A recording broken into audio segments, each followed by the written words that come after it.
अब आते हैं उसके आगे। उसके आगे जो अपना टॉपिक है उसको कैसे याद करना है पहले ये देख लेना। एक तो अपना बनेगा FII, function information intermediary,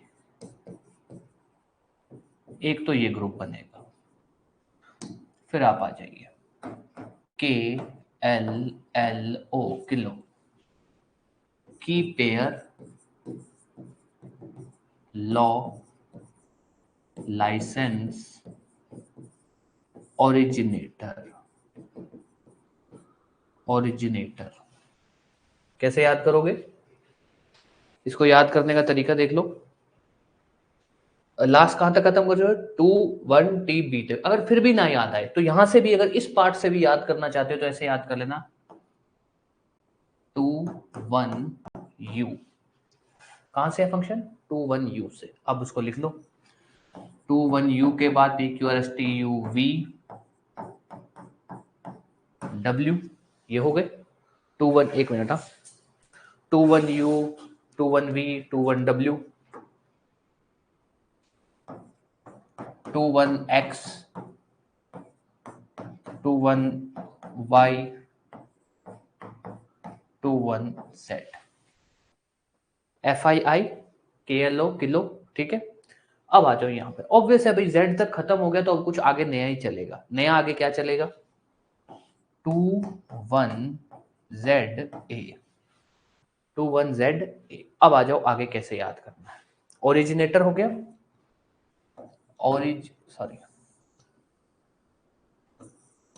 originator P से प्रिस्क्राइब्ड, प्राइवेट की, पब्लिक की। पब्लिक की ओरिजिनेटर कितना था? 2 1ZA 2 1ZB 2 1ZC 2 1ZD। उसके बाद secure system, security, subscriber, verify.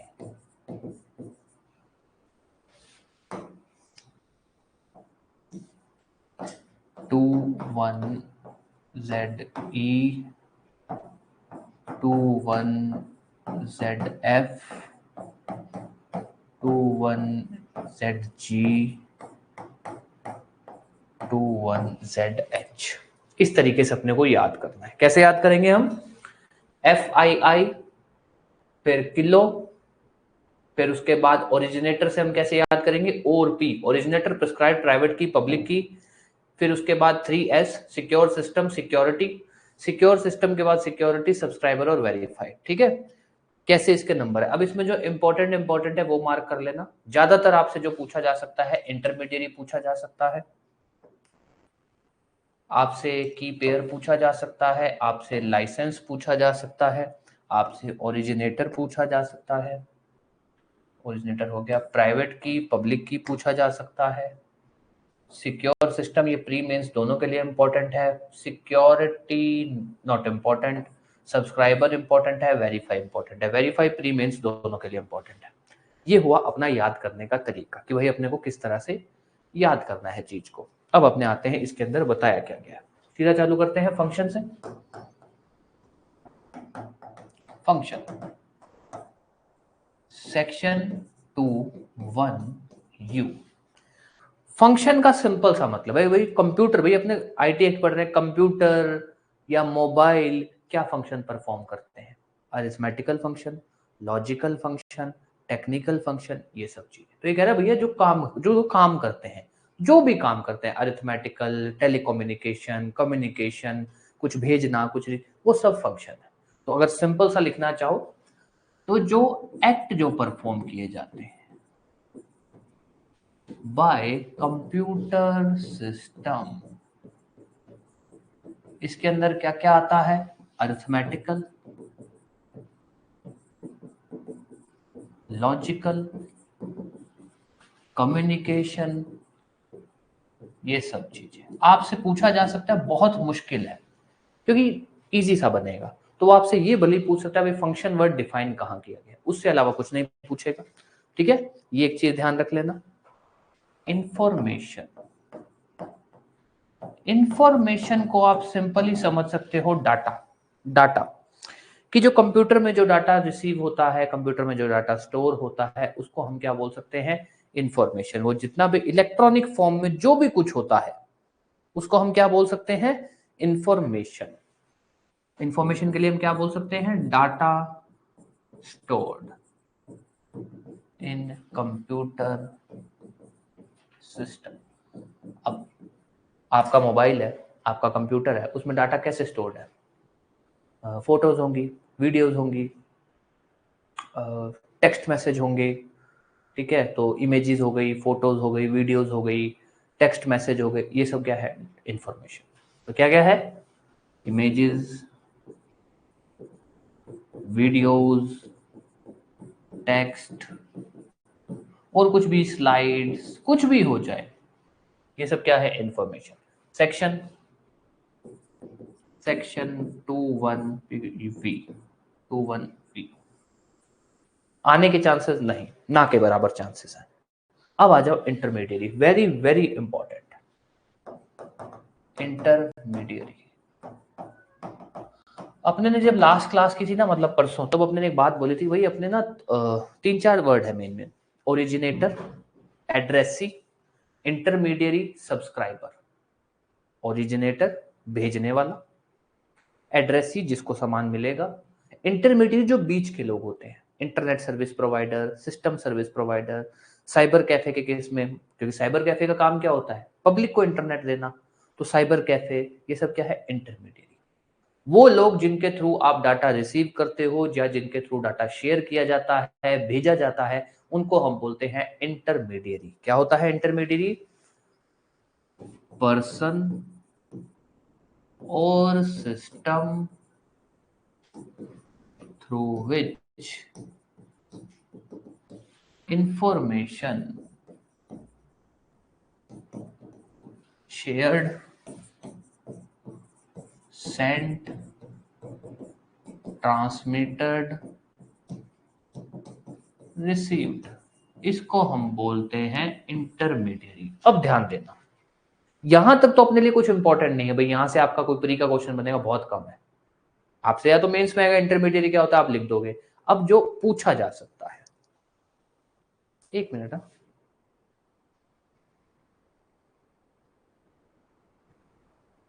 पूछा जो जा सकता है, इंटरनेट सर्विस प्रोवाइडर।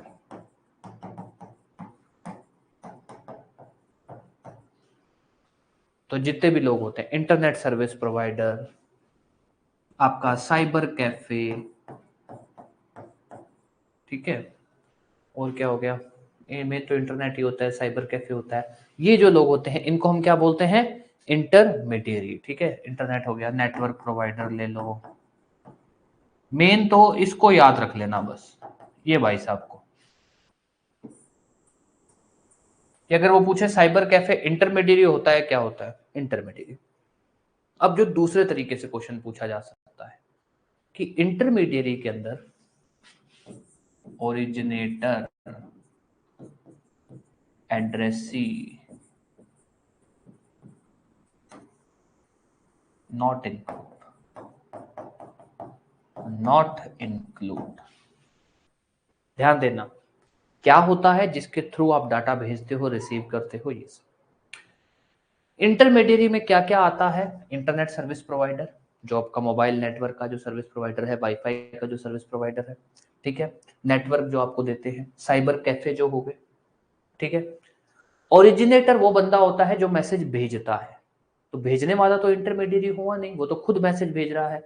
एड्रेसी वो होता है जिसको मैसेज रिसीव होता है। तो ध्यान देना, वो पूछ सकता है क्या इंटरमीडिएरी में ये लोग आते हैं? नहीं होते हैं, ये अलग ही चीज है। ओरिजिनेटर वो होता है जो मैसेज भेजता है, एड्रेसी वो जो मैसेज रिसीव करता है। मैसेज बोल दो, इलेक्ट्रॉनिक रिकॉर्ड बोल दो।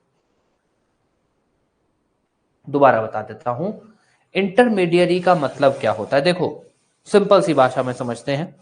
इंटरमीडियरी मतलब बिचौलिया। इंटरमीडियरी मतलब बिचौलिया कि भाई जो काम करता है उसका मेन खुद का कोई इंटरेस्ट नहीं होता है। तो आप खुद सोचो भाई बिचौलिया, अगर मान लो आप मेरे को व्हाट्सएप करते हो तो बीच का लोग इंटरमीडियरी कौन होगा? आप अपने मोबाइल से डाटा टाइप मैसेज टाइप किया, मैसेज भेजते हो। जब मैसेज भेजते हो तो मैसेज पहले किसके पास जाता होगा? व्हाट्सएप के सर्वर पे जाता होगा। व्हाट्सएप का सर्वर जो है फिर वो आगे इंटरनेट वाले को देता होगा, जो भी मान लो आपके कंपनी का जो भी इंटरनेट है, फिर वो इंटरनेट वाला आगे कोई सर्विस प्रोवाइडर होगा उसको देता होगा, फिर वहां से मेरे व्हाट्सएप पे आता होगा। तो बीच के कुछ तो लिंक होंगे ना। या सिंपल सा बोलता हूं, टेक्स्ट मैसेज उठा लो,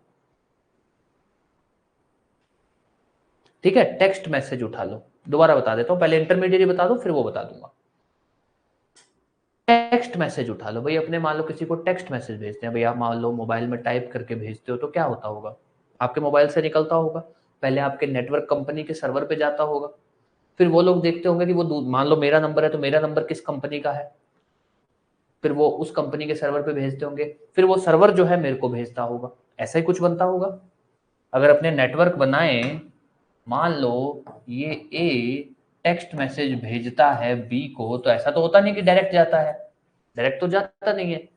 ये ए का पहले इसका जो भी मोबाइल नेटवर्क बना होगा यहाँ पर इसको जाता होगा, फिर ये क्या करता होगा, बी के जो मोबाइल नेटवर्क का सर्वर है उसको जाता होगा, फिर यहां से बी के पास जाता होगा। ये मैसेज भेजने वाला ओरिजिनेटर, ये मैसेज रिसीव करने वाला एड्रेसी, ये बीच के लोग क्या है, ये मैसेज को पहुंचा रहे हैं, ये मैसेज को पहुंचा रहे हैं, जिसको आप क्या बोल सकते हो, टेक्स्ट मैसेज के केस में बोल सकते हो नेटवर्क प्रोवाइडर, इंटरनेट के केस में बोल सकते हो इंटरनेट सर्विस प्रोवाइडर।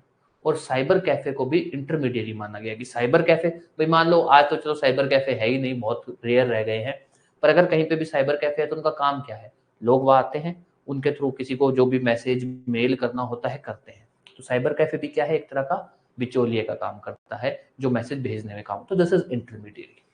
तो इंटरमीडिएरी का काम क्या होता है? इंटरमीडिएरी एक ऐसा सर्विस प्रोवाइडर होता है, एक ऐसा सिस्टम होता है जो हेल्प करता है, जिसके थ्रू आप इंफॉर्मेशन को भेजते हो, रिसीव करते हो, that is intermediary. Intermediary originator या एड्रेसी नहीं होता है। इंटरमीडिएरी के एग्जांपल क्या हुए? Internet service provider, cyber cafe और नेटवर्क प्रोवाइडर, ये है इंटरमीडिएरी। अब आ जाते हैं शुरू से। शुरू से अपने ने यहीं से चालू किया था। पहला पार्ट अपने उठाते हैं फंक्शन वाला, FII, फंक्शन, इंफॉर्मेशन और इंटरमीडिएरी। फंक्शन का सिंपल सा मतलब है, फंक्शन का मतलब क्या होता है भाई, आप अपना मोबाइल उठा लो, आपका मोबाइल क्या काम करता है? फोन करने के काम आता होगा, मैसेज भेजने के काम आता होगा, यूट्यूब चलाने के काम आता होगा, ये सब काम आता होगा कि फोन चला लिया, रील्स देख ली, इंस्टा चला लिया, फेसबुक चला लिया, मैसेज भेज दिए, कॉल कर ली, यही सब काम है। तो कंप्यूटर सिस्टम का क्या फंक्शन है? किसी को मैसेज भेजना, किसी से मैसेज रिसीव करना, जिसको हम क्या बोल सकते हैं, इलेक्ट्रॉनिक रिकॉर्ड शेयर करना, ट्रांसमिट करना, इलेक्ट्रॉनिक रिकॉर्ड रिसीव करना, इलेक्ट्रॉनिक रिकॉर्ड जनरेट करना, मतलब जो आप क्रिएट करते हो डाटा, कम्युनिकेशन के काम आना। तो ये सब फंक्शन है, काम है, वही बोला गया है कि भैया फंक्शन का मतलब क्या है, वो सब एक्ट जो कंप्यूटर सिस्टम परफॉर्म करता है। कंप्यूटर सिस्टम सब कुछ परफॉर्म करता है, आपकी कैलकुलेशन में काम आता है, एक्सेल के थ्रू आपसे कैलकुलेशन में काम आता है, ये सब चीजें। Then comes information. इंफॉर्मेशन का मतलब क्या है? कंप्यूटर सिस्टम में जो डाटा स्टोर होता है, जितना भी डाटा जो कंप्यूटर सिस्टम में स्टोर होता है उसको हम क्या बोलते हैं? इंफॉर्मेशन। कंप्यूटर सिस्टम के अंदर मतलब टेक्निकल जो टेक्नोलॉजी की जितनी भी चीजें उनमें जो स्टोर होता है, मोबाइल के अंदर मान लो ले लो, इमेज हो गई, फोटोज हो गई, वीडियोज हो गई, कोई डाटा हो गया, ये सब चीजें, फाइल्स हो गई।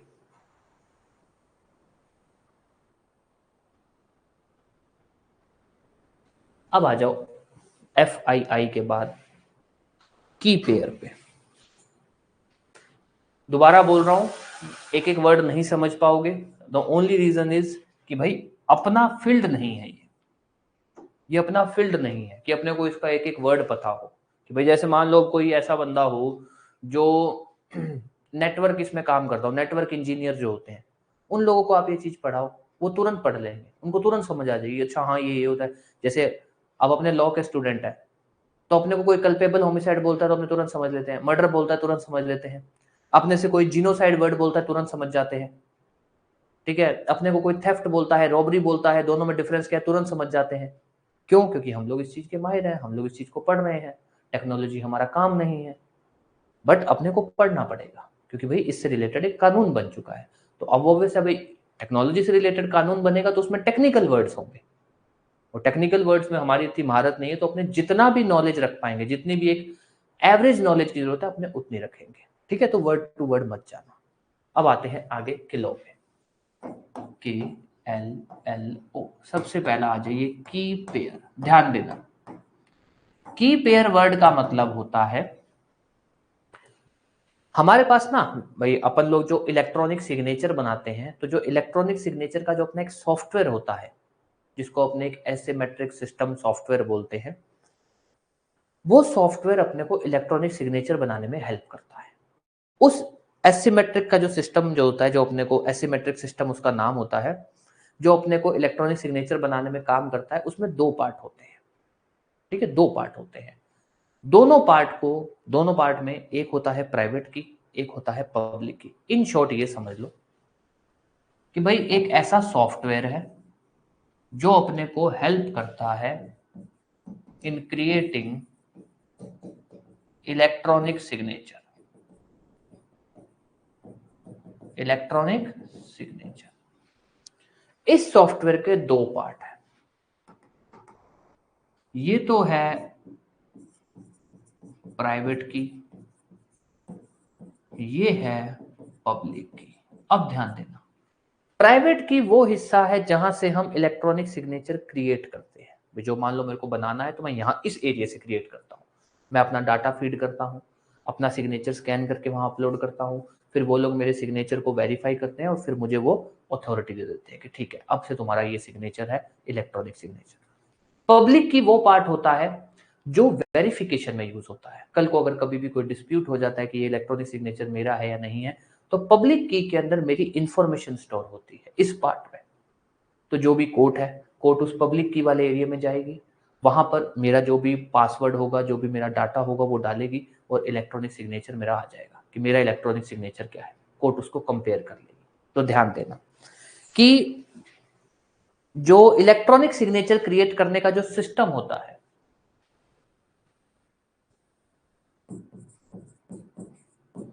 जो इलेक्ट्रॉनिक सिग्नेचर क्रिएट करने का जो सिस्टम होता है, उसका एक सॉफ्टवेयर होता है जिसको हम एक एसिमेट्रिक सिस्टम सॉफ्टवेयर बोलते हैं। वो सिस्टम सॉफ्टवेयर के अंदर दो पार्ट होते हैं, प्राइवेट की और पब्लिक की। प्राइवेट की इलेक्ट्रॉनिक सिग्नेचर क्रिएट करने में काम आता है, पब्लिक की काम आता है वेरिफिकेशन में, कि भाई अगर कल को डिस्प्यूट होता है तो वेरिफिकेशन। इन दोनों को क्या बोला जाता है? कंबाइंड बोला जाता है की पेयर। क्या बोला जाता है? की पेयर। अब ध्यान देना की पेयर क्या हुआ। की पेयर हम बोलते हैं एसिमेट्रिक, पूरा नाम है उसका एसिमेट्रिक क्रिप्टो सिस्टम के अंदर। एसिमेट्रिक क्रिप्टो सिस्टम होता है जो आपको असिस्ट करता है इन इलेक्ट्रॉनिक सिग्नेचर। उसमें जो होता है एक पेयर ऑफ कीज होती हैं, एक होती है प्राइवेट की, एक होती है पब्लिक की। उनके पेयर को, उन दोनों को कॉमनली बोला जाता है, जोड़ा हुआ नाम बोला जाता है की पेयर। तो अब अपने कैसे बोलेंगे देख लेना। की पेयर जो होता है, इट इज पेयर ऑफ की इन एसिमेट्रिक क्रिप्टो सिस्टम। इसके दो पार्ट होते हैं, सॉरी, प्राइवेट की, पब्लिक की। तो हम क्या बोलेंगे कि भाई की पेयर क्या होता है? की पेयर जो होता है एक पेयर ऑफ की होता है in asymmetric crypto system. Asymmetric crypto system जो होता है वो हेल्प करता है इन क्रिएटिंग इलेक्ट्रॉनिक सिग्नेचर।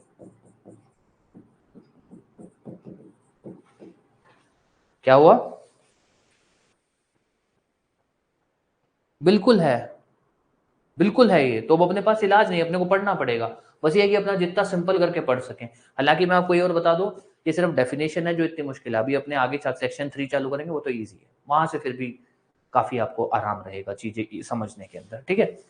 तो ये ध्यान रखना, की पेयर क्या है, एक एसिमेट्रिक क्रिप्टो सिस्टम, एक सॉफ्टवेयर होता है, एक सिस्टम होता है जो आपको हेल्प करता है इन क्रिएटिंग इलेक्ट्रॉनिक सिग्नेचर, उसके पेयर ऑफ की को बोला जाता है की पेयर। अब ध्यान देना, ये जो की पेयर होता है इसके दो पार्ट्स होते हैं, प्राइवेट की, पब्लिक की। प्राइवेट की हेल्प करता है in creating electronic signature, public की हेल्प करता है इन वेरिफिकेशन। अब ध्यान दे देना, आपसे जो क्वेश्चन पूछा जा सकता है,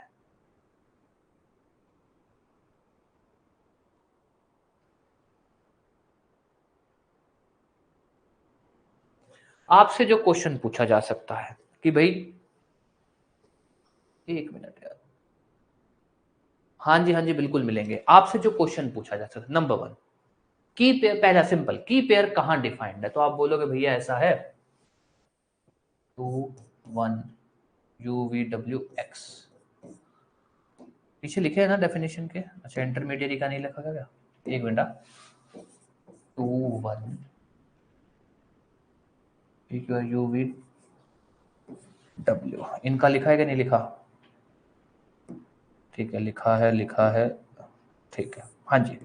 अब ध्यान देना, जो पहला क्वेश्चन बनेगा, की पेयर कहां डिफाइंड है, इंपॉर्टेंट है, की पेयर अच्छे से पढ़ लेना। की पेयर जो है वो क्या काम आता है, की पेयर जो है इलेक्ट्रॉनिक सिग्नेचर क्रिएट करने के काम आता है। की पेयर के अंदर क्या चीजें होती हैं, एक होती है प्राइवेट की, एक होती है पब्लिक की। फिर वो पूछेगा प्राइवेट की क्या काम आती है in creating electronic signature, public की क्या काम आती है, बस इतना पूछे। मेंस में तो चलो ठीक है, की पेयर क्या होता है तो वो लिख दोगे, ठीक है, वो आगे की बात है। तो की पेयर एसिमेट्रिक क्रिप्टो सिस्टम का सॉफ्टवेयर का एक पार्ट, एक पेयर, की का पेयर होता है जिसके अंदर दो पार्ट होते हैं, प्राइवेट और पब्लिक। प्राइवेट क्रिएट करने में काम आता है, पब्लिक वेरिफिकेशन में काम आता है, ये सब चीजें। अब आ जाइए आगे, आप ये देख लो भाई, आप लोग को सिर्फ सुनना है और ये समझ लो भाई, मेरे को ये, हालांकि मैंने आईटी एक पहले पढ़ा हुआ है, मतलब वैसे आईटी एक तो आईपीआर मैंने थोड़ा बहुत एक बार पहले कभी पढ़ा हुआ है, नॉर्मली इंटरेस्ट पर्पस के लिए। बट सही में मतलब मैं जब भी इसको पहली बार भी पढ़ा था तब भी मेरे को ऐसा लगा था कि यार जिसने भी इसको ड्राफ्ट किया ना, या तो उसको नॉलेज नहीं थी, कहीं से उसने कट कॉपी पेस्ट किया, चिपका दिया। डेफिनेशन में उसने ऐसी ऐसी लैंग्वेज यूज की है, उसने क्या किया भाई, जैसे नहीं होता भाई, एक एक वर्ड लिख दो आप, बात खत्म हो जाएगी। उस वर्ड के चार चार वर्ड लिख रहे हो ताकि उसके सिनोनिम भी लिखे जाएं, क्यों लिखना है भैया, एक या दो वर्ड लिख के बात खत्म करो और उसके बाद उससे कनेक्टेड जो बात है लिख दो। और अब जिसने भी ड्राफ्ट किया पता नहीं, इसीलिए कहा जाता है भैया लॉ मिनिस्टर हमेशा वो आदमी बने जिसको कम से कम लॉ की अच्छी खासी नॉलेज हो। अपने इंडिया में लॉ मिनिस्टर हर बार ऐसे किसी आदमी को बना दिया जाता है जिसको लॉ के बारे में, देखो नाम की डिग्री होना इज डिफरेंट थिंग, कि भैया नाम की डिग्री है जी, नाम की डिग्री होना इज डिफरेंट थिंग। लॉ की डिग्री सबके पास है पर लॉ की नॉलेज हर किसी को नहीं है। तो जिसको लॉ की नॉलेज हो ना, हमेशा उसको लॉ मिनिस्टर बनाओ, ताकि पता लग जाएगा कि भैया जब वो चीज बनाएगा तो काफी हद तक चीजें ऐसी बनेंगी कि जो प्रैक्टिकली पॉसिबल हो। चलो अब आ जाओ टॉपिक पे। की पेयर के बाद अपने आते हैं लॉ पे, कुछ भी नहीं है, फालतू के अंदर लॉ वर्ड लिखा है। लॉ का मतलब क्या है, ये कहते हैं जी लॉ का मतलब है एनी लॉ इन फोर्स। अब वो चाहे कुछ भी है, सेंट्रल लॉ का सेंट्रल एक्ट है, स्टेट एक्ट है, रूल्स, रेगुलेशन, ऑफिशियल गैजेट, ये सब।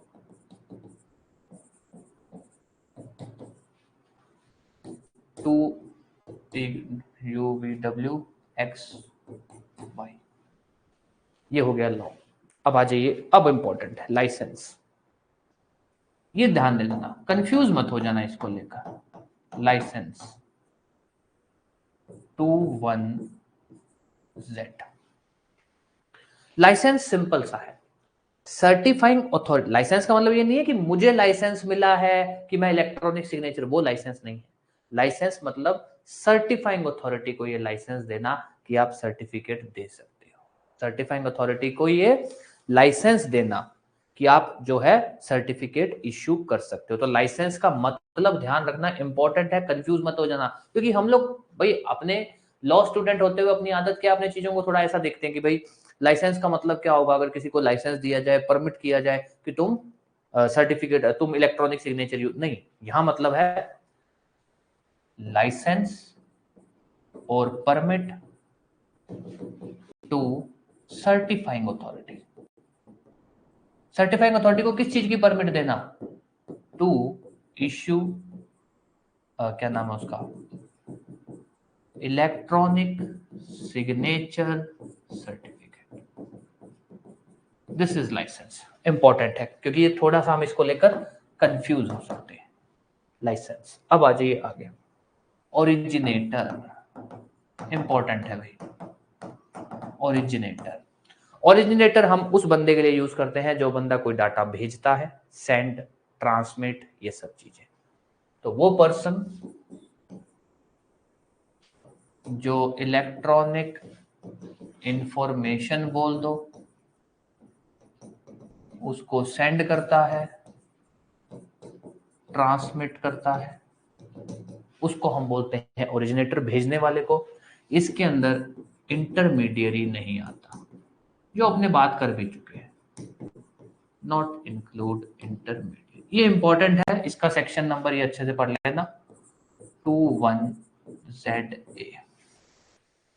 फिर आ जाइए प्रिस्क्राइब्ड।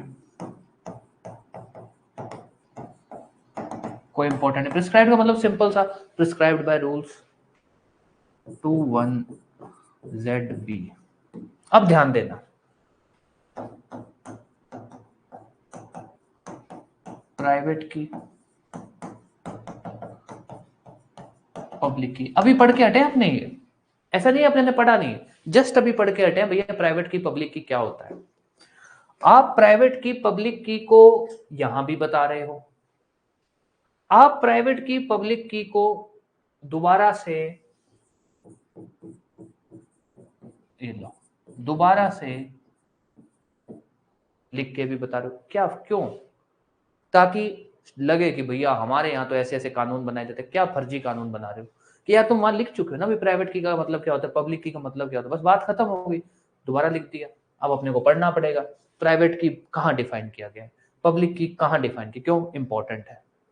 प्राइवेट की वो की मान लो, अगर इसको पूरा लिखें तो इसको भी अपने ऐसे लिख सकते हैं, हालांकि डेफिनेशन में तो बहुत सिंपल लिखा गया है, बट अपने इसको ऐसे लिखते हैं कि भाई ये पार्ट है ऑफ की पेयर, इसका काम होता है या हेल्प करता है in creating electronic signature, electronic signature. अब आ जाओ पब्लिक की, ये जी पार्ट है ऑफ की पेयर, इसका काम होता है verification of electronic signature, electronic signature.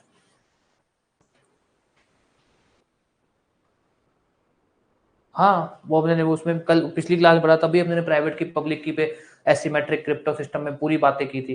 But ठीक है, पढ़ना पड़ेगा भाई, देखो भाई अपने को तो सीधी सी बात है, एग्जाम क्लियर करना है तो अगले जो बोलेंगे अपने को करना पड़ेगा। चलो इंपॉर्टेंट है, ठीक है, ध्यान देना, इसको इंपॉर्टेंट मार्क कर लेना। अब आ जाओ आगे, प्राइवेट की हो गया, पब्लिक की हो गया। अब आ जाओ आगे, सिक्योर सिस्टम। हाँ ठीक है, सिक्योर सिस्टम, सिक्योरिटी, सब्सक्राइबर। वैसे तो जो सिक्योर सिस्टम है वो आपके मेंस का है, but secure system section number अच्छे से पढ़ लेना। सिक्योर सिस्टम हम किसको बोलते हैं वो अच्छे से देख लेते हैं अपने, ठीक है। तो अब सबसे पहले आ जाते हैं कि हम किस चीज को बोलते हैं सिक्योर्ड सिस्टम। सिक्योर्ड सिस्टम हम सिंपल सा है भैया, सिक्योर्ड सिस्टम हम उसके लिए यूज करते हैं कि जो सिस्टम हमारे लिए, हम जिसको बोल सकते हैं कि रिलायबल है। हम क्या बोल सकते हैं? रिलायबल है। हालांकि हम आगे पढ़ेंगे रिलायबल का मतलब क्या होता है, पर अपने यहाँ बात कर लेते हैं रिलायबल का। जो वर्ड यूज किया ना रिलायबल, रिलायबल का मतलब ये होता है कि भाई ये कहा जा सके कि हाँ यार ये जो सिस्टम है, सिस्टम का मतलब है यहाँ पर पहले तो सिस्टम हार्डवेयर, सॉफ्टवेयर, कोई भी कंप्यूटर रिसोर्स, भाई मोटा मोटी बता देता हूँ, सिक्योर्ड सिस्टम हमारे लिए कब काम आता है। भाई मान लो आपके पास केस चल रहा है, ठीक है, जब केस चल रहा है आपके पास तो आपको कहा जाता है कि सर फॉर एग्जांपल जो मैसेज भेजा गया वो इस मोबाइल से भेजा गया, ठीक है। अब बात उठती है कि क्या ये मोबाइल सिक्योर्ड था या नहीं था। सिक्योर्ड का अब यहाँ पर मतलब क्या होता है, क्योंकि ऑब्वियस अगर कोई सिस्टम जो है वो सिक्योर्ड सिस्टम है तो अगर वहां से मैसेज भेजा गया है तो वो सिस्टम जिसका भी है हम बोलेंगे कि तुमने ही मैसेज भेजा। अब सिक्योर्ड का मतलब क्या है। सिक्योर्ड सिस्टम हम तब यूज करते हैं जब हम बोल सकते हैं कि भैया वो सिस्टम पे रिलाय किया जा सकता है कि हाँ यार इसमें से अगर मैसेज भेजा गया है तो मैसेज भी सही होगा, यही लिखा गया होगा, यही भेजा गया होगा, और जिसका ये सिस्टम है उसी ने भेजा होगा। रिलायबल, रिलायबल वर्ड हम तब यूज करते हैं जब हम ये बोल सकते हैं कि भैया वो सिस्टम किसी एक पर्टिकुलर बंदे के कंट्रोल में रहा है, या बोल सकते हैं क्लियर है कि ये किस किस बंदे के, भाई एक आदमी था उसी के पास था, दो आदमी थे उसी के पास थे। कंट्रोल, जब हम ये कह सकते हैं कि हाँ इसमें किसी तरह की गड़बड़ नहीं हुई होगी, तो ये कुछ एक रिलायबल को लेकर है कि भाई अगर आप किसी चीज को क्लियरली किसी पर्सन से लिंक कर सकते हो तो आप बोल सकते हो कि वो सिस्टम सिक्योर है। आप ये बोल सकते हो कि वो सिस्टम किसी एक पर्टिकुलर आदमी के कंट्रोल में रहा है, आप बोल सकते हो कि सिस्टम सिक्योर है। आप ये बोल सकते हो कि मान लीजिए अगर मैं हार्डवेयर तो नहीं सॉफ्टवेयर की बात करूं, कोई डाटा की बात करूं कि वो सिक्योर है या नहीं है, कि भाई उसमें कोई चेंज नहीं हुआ होगा, अगर चेंज होता है तो पता लगाया जा सकता है कि चेंज किसने किया है या कब हुआ है, तो हम बोलते हैं कि सिक्योर्ड है। तो सिक्योर्ड हम कब यूज करते हैं, जब रिलायबल है, और रिलायबल वर्ड हम कब यूज करते हैं, जब उस चीज को लेकर कंट्रोल, उस चीज को लेकर जो लिंक है वो आप क्लियरली स्टैब्लिश कर सकते हो, दैट इज रिलायबल। ठीक है,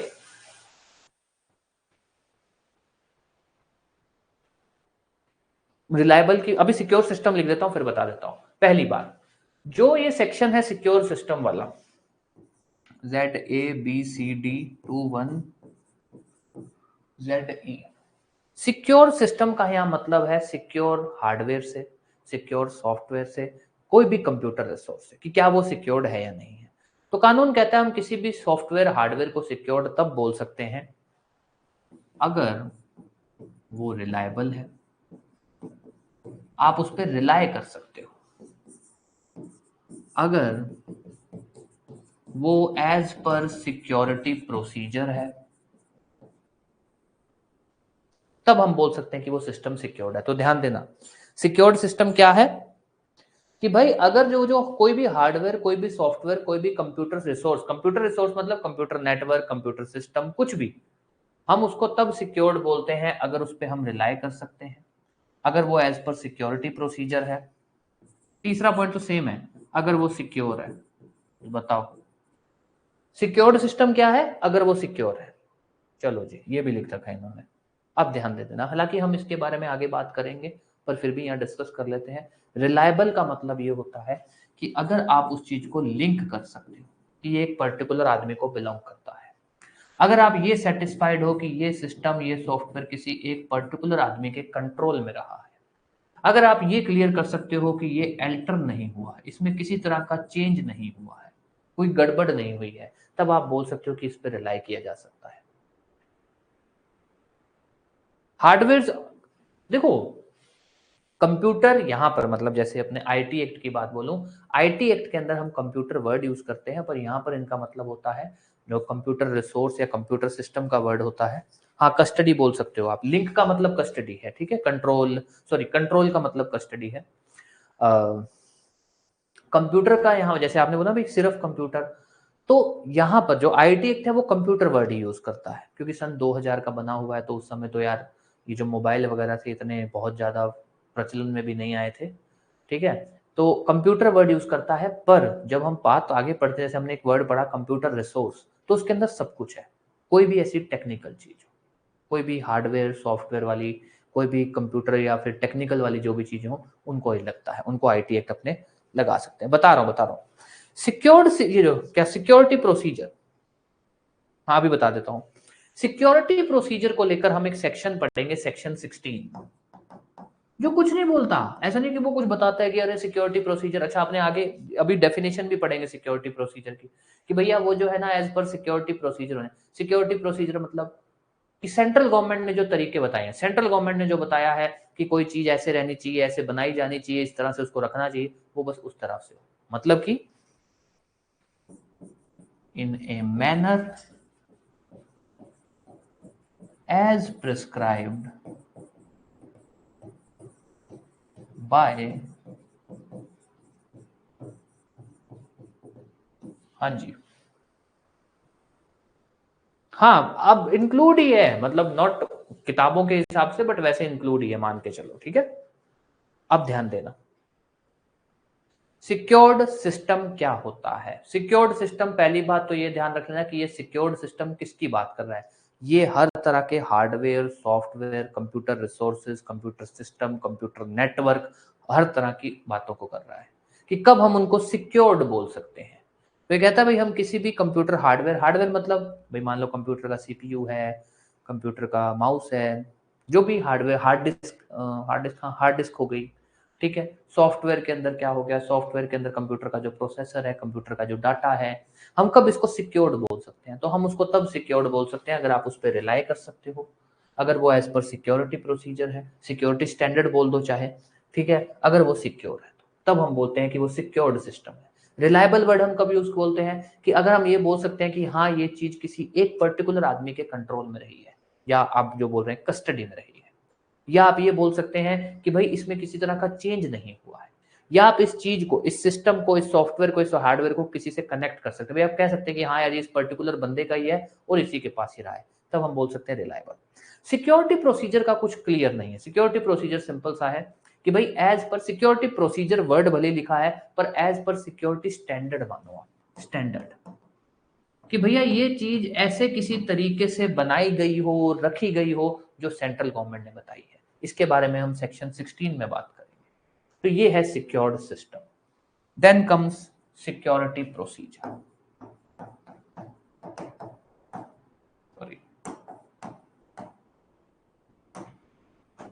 सिक्योरिटी प्रोसीजर क्या होता है। सिक्योरिटी प्रोसीजर के बारे में कुछ क्लियर नहीं है। सिंपल बोला है कि वो प्रोसीजर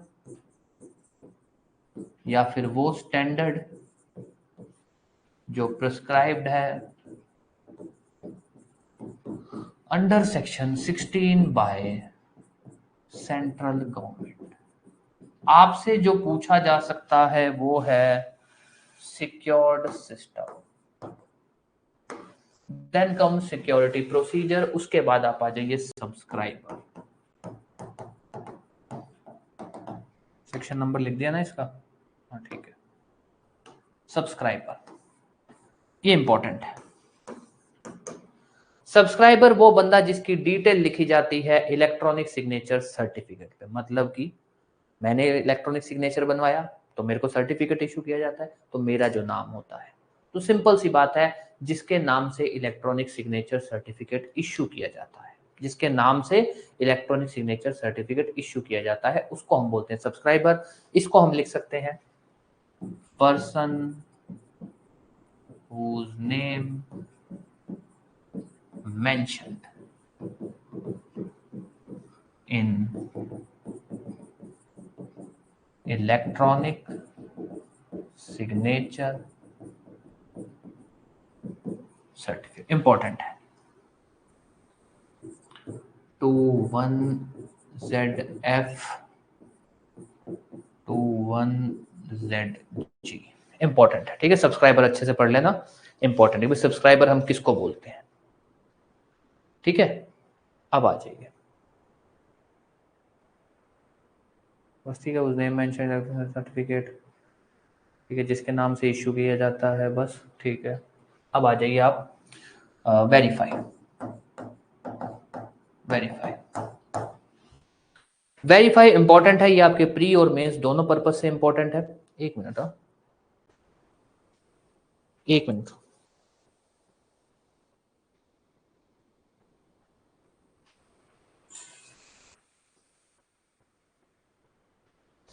यस, वेरीफाई जो है पॉइंट आपका प्री और मेंस दोनों पर्पज से इंपॉर्टेंट है, जिसका सिंपल सा मतलब है भाई आप किसी भी चीज को जब आप क्लियर करते हो, आप वेरीफाई करते हो कि उसका नाम वो है, मतलब जो डिटेल मेंशन्ड है वो सही है या नहीं है, एफिक्स्ड जो इलेक्ट्रॉनिक सिग्नेचर एफिक्स्ड है वो सही है या नहीं है, जो डाटा है वो एल्टर तो नहीं हुआ है। ये सब चीजें जो होती है उसको हम बोलते हैं वेरिफिकेशन। तो वेरिफिकेशन हम किसी भी चीज को कर सकते हैं, हम इलेक्ट्रॉनिक रिकॉर्ड हो, इलेक्ट्रॉनिक डाटा हो, इन सब चीजों को हम वेरीफाई कर सकते हैं। तो सिंपल सा है कि भाई ये जो बात करता है ये बात करता है वेरिफिकेशन ऑफ, कुछ भी बोल दो आप, जो भी इलेक्ट्रॉनिक डाटा हुआ, इलेक्ट्रॉनिक रिकॉर्ड हुआ, इलेक्ट्रॉनिक सिग्नेचर हुआ, डाटा हुआ, उसकी बात करता है ये कि भाई वेरिफिकेशन ऑफ दिस थिंग। कैसे वेरीफाई कर सकते हो आप? जब भी ये चीज करते हो, ये एश्योर करते हो या सॉरी ये चेक करते हो कि भाई इलेक्ट्रॉनिक सिग्नेचर एफिक्स किसने किया, तो भी हम बोलते हैं कि आप क्या वेरीफाई कर रहे हो, इलेक्ट्रॉनिक रिकॉर्ड या इलेक्ट्रॉनिक सिग्नेचर को। आप जब ये चेक करते हो कि क्या डाटा एल्टर्ड है या नहीं, किसी तरह की चेंज तो नहीं हुआ है, तब हम बोलते हैं वेरीफाई। सिंपल सी बात है, इलेक्ट्रॉनिक रिकॉर्ड को चेक करना कि उसमें कोई गड़बड़ तो नहीं की है, एल्ट्रेशन तो नहीं की है, वेरिफिकेशन। ये चेक करना कि इलेक्ट्रॉनिक सिग्नेचर इस पर्टिकुलर बंदे ने ही लगाया है, मतलब एफिक्स किया है, वेरिफिकेशन। ये चेक करना कि इलेक्ट्रॉनिक रिकॉर्ड जो है वो इस पर्टिकुलर बंदे ने ही बनाया है, कुछ भी इलेक्ट्रॉनिक रिकॉर्ड को चेक करना, इलेक्ट्रॉनिक सिग्नेचर को चेक करना, डाटा जो है वो किसी तरह से अल्टर तो नहीं किया गया, ये सब है वेरिफिकेशन। वेरिफिकेशन वर्ड कहाँ डिफाइन किया गया है, बस ये देख लेना, बस इतना सा है, दिस इज वेरिफिकेशन। इंपॉर्टेंट है तो कुछ एक वर्ड तो है जो अपने लिए इंपॉर्टेंट है, इंटरमीडिएरी अपने लिए इंपॉर्टेंट है, की पेयर अपने लिए इंपॉर्टेंट है, लाइसेंस अपने लिए इंपॉर्टेंट है, ओरिजिनेटर, प्राइवेट की, पब्लिक की, सिक्योर्ड सिस्टम, ये सब्सक्राइबर, वेरीफाई, वेरीफाई बोल दो या वेरिफिकेशन बोल दो, ये इंपॉर्टेंट है। ठीक है, तो ये है आपका सेक्शन 2। इसके अंदर जो सेक्शन 2 है वो बता देता हूं। सेक्शन 2 सबसेक्शन 2, सेक्शन 2 सबसेक्शन 2 सिर्फ इतनी सी बात बोलता है कि भाई आईटी एक्ट के अंदर मान लीजिए फॉर एग्जांपल एक एक्ट मान लिखा गया है, ये कह रहा है कि जो आईटी एक्ट है वो अप्लाई होगा टू एबीसी एक्ट, ऐसा कहा गया है कि आईटी एक्ट जो है एबीसी एक्ट पे भी अप्लाई होगा। अब होता क्या है कि इंडिया के अंदर, भाई ऑब्वियस आईटी एक्ट पूरे इंडिया में लगता है, इंडिया में कोई एक ऐसा एरिया है जहां पर ये एबीसी एक्ट नहीं लगता, नहीं लगता, और क्या लगता है, इसकी जगह उस स्टेट ने अपना खुद का कानून बना रखा है। फॉर एग्जांपल एबीसी की जगह उन्होंने लिख रखा है जेके एक्ट, जम्मू, जैसे जम्मू कश्मीर में अलग होता था नया जम्मू कश्मीर एक्ट। बातें ऑलमोस्ट सेम है, जो बातें हैं वो ऑलमोस्ट सेम है। तो अब ध्यान देना कि भाई आईटी एक्ट एबीसी एक्ट को लगता था, मतलब कहा गया कि एबीसी एक्ट को लगेगा, और एक पर्टिकुलर एरिया है वहां पर एबीसी एक्ट की जगह कोई और दूसरा एक्ट लगा रखे, मैटर सेम है, बातें सब कुछ सेम है, तो कानून कहता है आईटी एक्ट इस पर भी अप्लाई होगा, चाहे लिखा नहीं गया था, चाहे लिखा नहीं गया था। तो इन शॉर्ट 2 ये कहता है कि भाई अगर आईटी एक्ट किसी और कानून पे अप्लाई होता है, किसी और कानून के साथ अप्लाई होता है, पर इंडिया के किसी एरिया में वो जो सब्सिडरी, आईटी एक्ट का जो सब्सिडरी मान लो यहाँ पर एबीसी है, ये अप्लाई नहीं होता है, इसकी जगह कोई और उनका कोई खुद का कोई स्पेशल लॉ अप्लाई होता है, तो आईटी एक्ट उस कानून के साथ अप्लाई हो जाएगा। दिस इज 2 नॉट इंपॉर्टेंट, कुछ इतना खास इंपॉर्टेंट नहीं है। ठीक है, ऐसी एग्जाम्पल लिया, एग्जाम्पल लिया आपने, ठीक है, एग्जाम्पल है। ओके, अब चलें, अब लैंग्वेज काफी इजी, अब मतलब टॉपिक बहुत इजी है, कुछ ज्यादा अपने को इतना दिमाग नहीं लगाना पड़ेगा, चीजें रटनी नहीं पड़ेंगी, अब अपने थोड़ा कंसेप्ट पे चल सकते हैं कि भाई क्या चीज क्या बोलता है।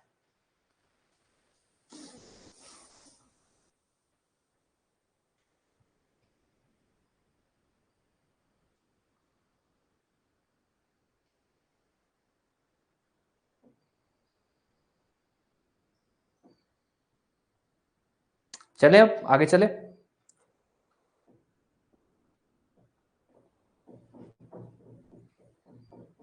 चलो भाई अब आ जाओ टॉपिक पे, अब चीजें इजी हैं, टॉपिक वाइज चलेंगे तो चीजें अपने को इजी लगेंगी। सबसे पहले आ जाओ ऑथेंटिकेशन ऑफ इलेक्ट्रॉनिक रिकॉर्ड।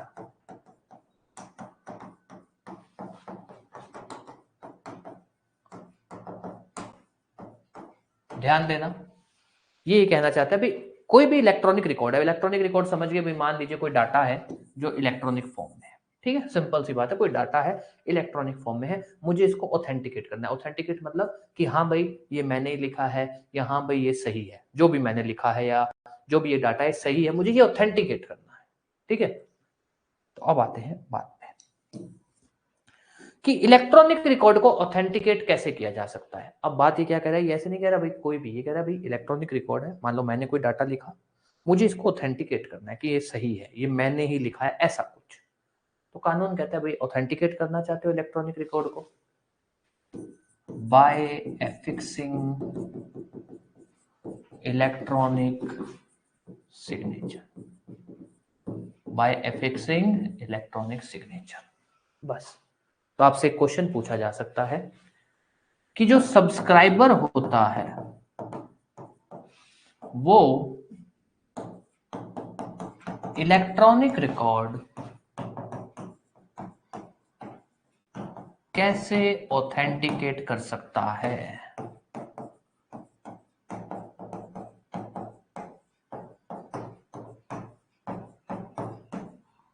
तो ध्यान देना, आपसे क्या बोला गया है, इलेक्ट्रॉनिक सिग्नेचर। दो वर्ड होते हैं, एक होता है इलेक्ट्रॉनिक सिग्नेचर, एक होता है सिक्योर्ड इलेक्ट्रॉनिक सिग्नेचर। देखो सिक्योर्ड इलेक्ट्रॉनिक सिग्नेचर एक अलग चीज है, जिसके अंदर हम किसी भी इलेक्ट्रॉनिक सिग्नेचर को हम सिक्योर्ड तब बोलते हैं जब उसमें, अपने थोड़ी देर पहले वो जो सिक्योरिटी स्टैंडर्ड है वो उसमें होनी चाहिए, वो उसमें कुछ एक चीजें होनी चाहिए। तो सिक्योर्ड इलेक्ट्रॉनिक सिग्नेचर तो एक अलग लेवल है। इलेक्ट्रॉनिक सिग्नेचर ऐसा है कि हाँ भैया वो सिक्योर्ड नहीं, मतलब आप ये नहीं कह सकते कि ये उसी ने लगाया नहीं, पर इतना पता है हाँ इलेक्ट्रॉनिक सिग्नेचर है, बात खत्म। सिक्योर्ड है या नहीं है हमको कोई फर्क नहीं पड़ता। तो ध्यान देना, आपसे बोलेगा कि सब्सक्राइबर इलेक्ट्रॉनिक रिकॉर्ड को कैसे ऑथेंटिकेट कर सकता है, इलेक्ट्रॉनिक सिग्नेचर के थ्रू, बात खत्म, बात खत्म। ये सेक्शन 3 है। सेक्शन 3 इतनी सी बात बोलता है बस, बाकी सब बातें अपने किसी काम की नहीं है, बाकी सब बातें बस इधर उधर की हैं कि भाई इलेक्ट्रॉनिक सिग्नेचर को आप कैसे क्रिएट करोगे, एसिमेट्रिक क्रिप्टो सिस्टम, कैसे भाई वेरीफाई करोगे, पब्लिक की, एसिमेट्रिक क्रिप्टो सिस्टम में कैसे क्रिएट करते हो, प्राइवेट की से, सर सेम वही बात है। तो ध्यान रखना सेक्शन 3। अब आ जाओ, इसी से कनेक्टेड है 3A। सेक्शन 3 ने बोला कि भैया आप इलेक्ट्रॉनिक रिकॉर्ड के, इलेक्ट्रॉनिक सिग्नेचर के थ्रू आप ऑथेंटिकेट कर सकते हो इलेक्ट्रॉनिक रिकॉर्ड को। अब बात ये आती है भाई जो इलेक्ट्रॉनिक सिग्नेचर है, कुछ तो उसमें ऐसी इसेंशियल फीचर हो, या उसका कुछ तो ऐसा नेचर हो कि आप उस पर रिलाई कर सकते हो, कुछ तो ऐसा हो। तो सेक्शन 3A उसी की बात करता है। सेक्शन 3A कहता है कि भाई आपने जो बोला ना कि सेक्शन 3 के अंदर आप इलेक्ट्रॉनिक रिकॉर्ड को ऑथेंटिकेट कर सकते हो बाय इलेक्ट्रॉनिक सिग्नेचर, तो वो इलेक्ट्रॉनिक सिग्नेचर एटलीस्ट रिलायबल होना चाहिए, वो electronic signature as per second schedule होना चाहिए। फिर उन्होंने बताया कि रिलायबल क्या होता है। तो रिलायबल क्या होता है कहां बताया गया, 3A के अंदर। तो ध्यान देना, ये तो कहां बोला है, सेक्शन 3 में। सेक्शन 3 ने क्या बोला कि इलेक्ट्रॉनिक रिकॉर्ड को कैसे ऑथेंटिकेट कर सकते हो, इलेक्ट्रॉनिक सिग्नेचर एफिक्स करके। सेक्शन 3A क्या बोलता है, फीचर्स और नेचर ऑफ इलेक्ट्रॉनिक सिग्नेचर, कि इलेक्ट्रॉनिक सिग्नेचर कैसा होना चाहिए, कुछ तो उसमें होना चाहिए। तो बोला गया कि भैया हाँ होना चाहिए, रिलायबल होना चाहिए, एज पर सेकंड शेड्यूल होना चाहिए। अब आपसे पूछा जा सकता है, ध्यान देना, कि कौन सा शेड्यूल जो है जो इलेक्ट्रॉनिक सिग्नेचर के बारे में बात करता है, सेकंड शेड्यूल, सेकंड शेड्यूल, ठीक है, ये इंपॉर्टेंट है। अभी तक अपने ने जो पढ़ा, इलेक्ट्रॉनिक रिकॉर्ड को कैसे ऑथेंटिकेट कर सकते हो, इलेक्ट्रॉनिक सिग्नेचर के थ्रू। इलेक्ट्रॉनिक सिग्नेचर कैसा होना चाहिए, रिलायबल होना चाहिए, और क्या होना चाहिए, एज पर सेकंड शेड्यूल होना चाहिए। अब आती है आगे की बात कि रिलायबल कब माना जाएगा, आप कब इलेक्ट्रॉनिक रिकॉर्ड को रिलायबल कह सकते हो। व्हेन इलेक्ट्रॉनिक, सॉरी हाँ ठीक है, रिकॉर्ड बोल दो, सिग्नेचर बोल दो, इज रिलायबल। ये सेक्शन 3A में, section 3A।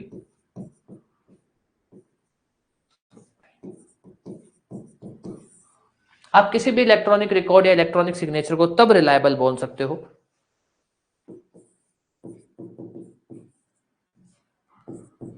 Clear link can be established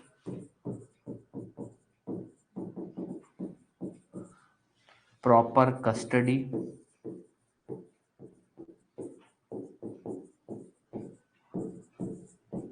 और अल्टरेशन इज क्लियर। एक मिनट, नॉट अल्टर्ड,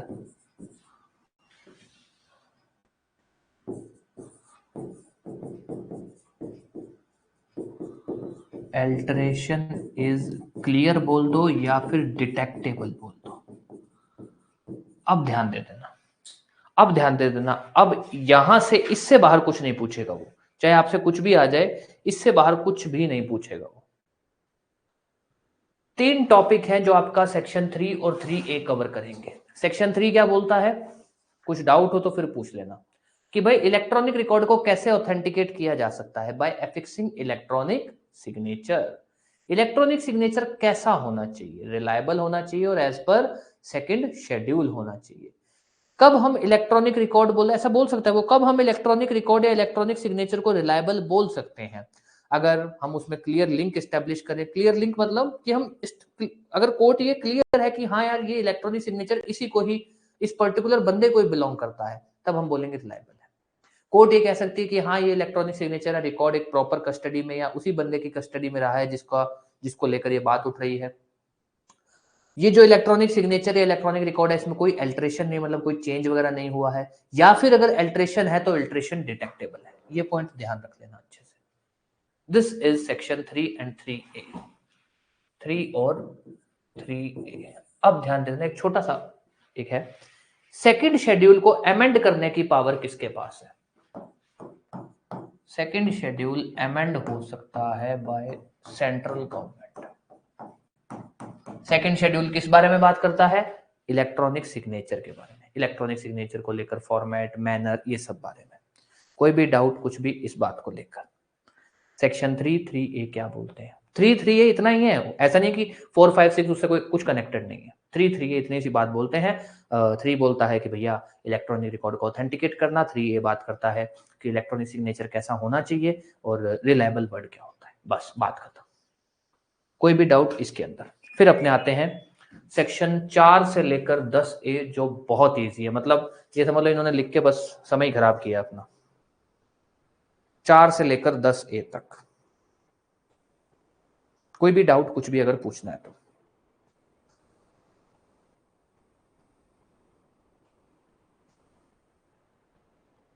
कैसे याद करोगे, इंडेक्स कैसे याद करोगे, कि 3 क्या बोलता है, सेक्शन 3 क्या बोलता है कि इलेक्ट्रॉनिक रिकॉर्ड कैसे ऑथेंटिकेट होगा, 3A क्या बोलता है, नेचर ऑफ इलेक्ट्रॉनिक सिग्नेचर। ऐसे इंडेक्स याद करना, ठीक है। अब आ जा आगे, अब आगे का इंडेक्स कैसे याद करोगे। हाँ, व्हेन मैटर कैन बी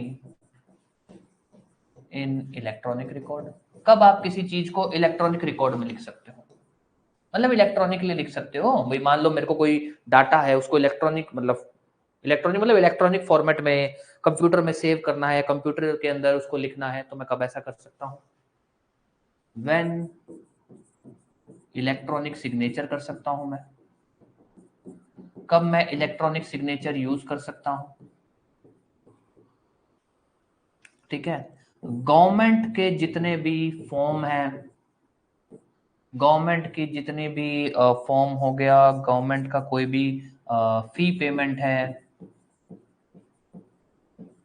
कोई फॉर्म फिलिंग हो गया, कोई एप्लीकेशन फिलिंग हो गया, वो मैं कब इलेक्ट्रॉनिकली कर सकता हूं, 4 5 6 कब किसी डाटा या इंफॉर्मेशन को इलेक्ट्रॉनिकली स्टोर कर सकता हूं। ध्यान देना, ये तो बोलता है कि भाई कब आप डाटा इलेक्ट्रॉनिकली क्रिएट कर सकते हो। ये कहता है भैया डाटा क्रिएट हुआ है पर हार्ड कॉपी में, फॉर एग्जांपल या इन आईटी एक्ट की किताब है, मेरे को इसको इलेक्ट्रॉनिकली स्टोर करना है।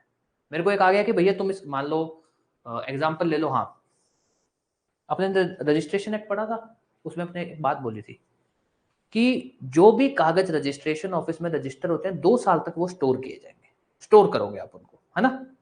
तो 2 साल तक स्टोर करना है। अब मान लो कागज हार्ड कॉपी में है, तो ये कहता है भाई अगर मान लीजिए किसी चीज को स्टोर करना है और वो चीज हार्ड कॉपी में है, पेपर में है, क्या उसको इलेक्ट्रॉनिकली स्टोर किया जा सकता है क्या? भाई उसका मैंने इलेक्ट्रॉनिक उसका डाटा बना दिया और उसको इलेक्ट्रॉनिकली स्टोर कर लिया, क्या ऐसा हो सकता है क्या?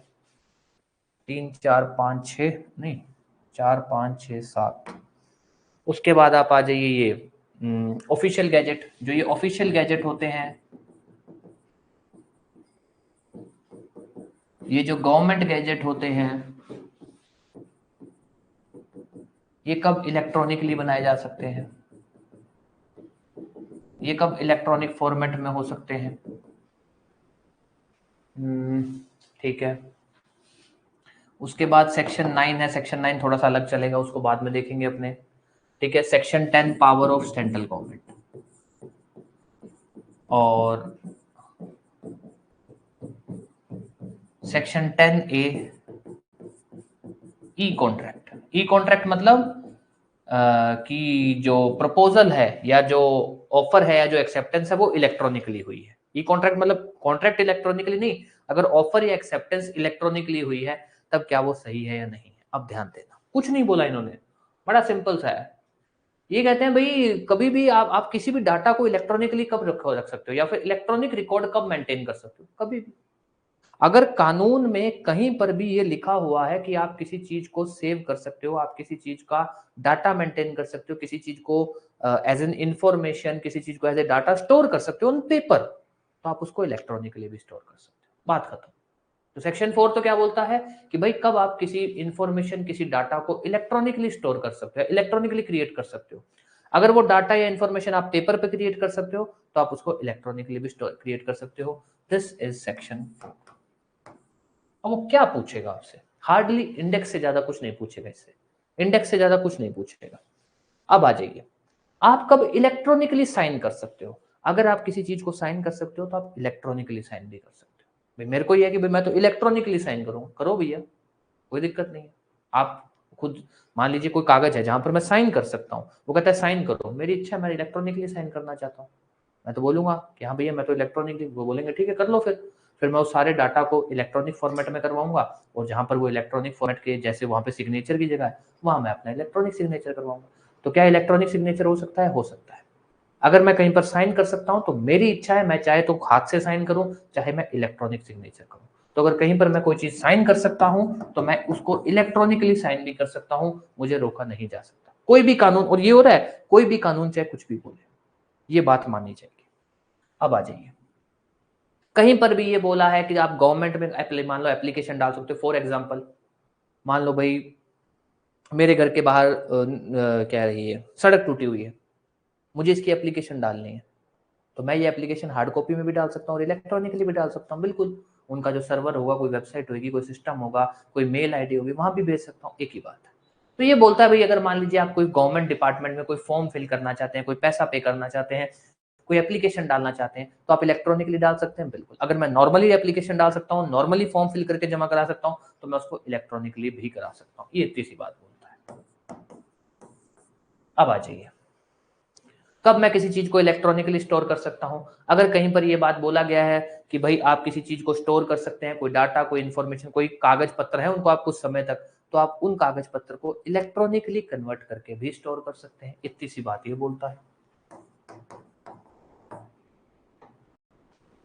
अब आ जाइए, official gazette, government gazette electronic form में कब हो सकते हैं? अगर ऑफिशियल गैजेट या गवर्नमेंट गैजेट बनाए जा सकते हैं तो आपकी इच्छा, मतलब सरकार, भाई अपने तो क्या सरकार की इच्छा है भाई ऑफिशियल गैजेट या गवर्नमेंट गैजेट, एक तो वो जो कागज पे होता है वो, चाहे तो इलेक्ट्रॉनिक फॉर्म, कैसे भी करें। तो ऑफिशियल गैजेट, गवर्नमेंट गैजेट ये लोग इलेक्ट्रॉनिकली कब हो सकते हैं? जब सरकार की इच्छा हो। सरकार की इच्छा है तो वो चाहे इलेक्ट्रॉनिक निकाले, चाहे तो पेपर में निकाले। सेक्शन 8। अब यहां से एक क्वेश्चन बनता है, date of publication of official gazette और क्या नाम है आपका, ये ऑफिशियल गैजेट और दूसरा आपने क्या नाम लिखा था, गवर्नमेंट गैजेट। अब वो आपसे एक क्वेश्चन पूछता है कि भाई एक गवर्नमेंट गैजेट है, उसको हार्ड कॉपी में भी छापा गया है और उसको इलेक्ट्रॉनिकली भी प्रिंट किया गया, इलेक्ट्रॉनिकली भी प्रोड्यूस किया गया। दो चीजें हैं, ठीक है, मतलब हार्ड कॉपी में भी है वो, इलेक्ट्रॉनिकली में भी है, ठीक है। पहली चीज ये ध्यान रख लेना, गवर्नमेंट गैजेट या गवर्नमेंट गैजेट या ऑफिशियल गैजेट किस दिन किस दिन पब्लिश हुआ है वो कैसे डिसाइड होता है? यहाँ पर एक तारीख लिखी जाती है, डेट होती है, यहाँ पर उस पर जो तारीख लिखी होती है ना, उस दिन माना जाता है कि ये पब्लिश हुआ है। पब्लिश किस दिन हुआ है? जो जिस दिन की उस पर तारीख लिखी होती है। अब आपसे एक क्वेश्चन पूछा जाता है कि एक ऑफिशियल गैजेट है, उसको हार्ड कॉपी में भी रखा गया है, उसको इलेक्ट्रॉनिकली भी रखा गया है। हार्ड कॉपी की जो तारीख है वो है फॉर एग्जांपल 20 मार्च, और इलेक्ट्रॉनिकली जो तारीख है वो है 21 मार्च। बताइए कौन सी डेट मानी जाएगी of publication of official gadget? एक ऑफिशियल गैजेट है जो हार्ड कॉपी में भी है और जो इलेक्ट्रॉनिकली भी प्रोड्यूस किया गया है, तो उसकी डेट ऑफ पब्लिकेशन कौन सी मानी जाएगी? तो ध्यान देना, जो पहली डेट है, जो अर्लियर डेट है, अर्लियर डेट। वहां पर ये मत बोल देना कि जो इलेक्ट्रॉनिक वाली है वो मानी जाएगी, जो हार्ड कॉपी वाली नहीं, अर्लियर डेट, बात खत्म। तो ये क्वेश्चन पूछा जा सकता है कि भाई ऑफिशियल गैजेट या गवर्नमेंट गैजेट की डेट ऑफ पब्लिकेशन क्या होती है? जो डेट उस पर लिखी जाती है। अगर कोई एक ऑफिशियल गैजेट हार्ड कॉपी में भी है, मतलब पेपर पर भी है और इलेक्ट्रॉनिकली भी है, तो उसकी डेट ऑफ पब्लिकेशन कौन सी मानी जाएगी? जो अर्लियर डेट है, जो भी दोनों में से जहां जिसमें भी जल्दी की तारीख है वो मानी जाएगी कि भैया इस दिन ये पब्लिश हुआ था। कोई भी डाउट इस बात को लेकर? इस बात को लेकर कोई भी डाउट?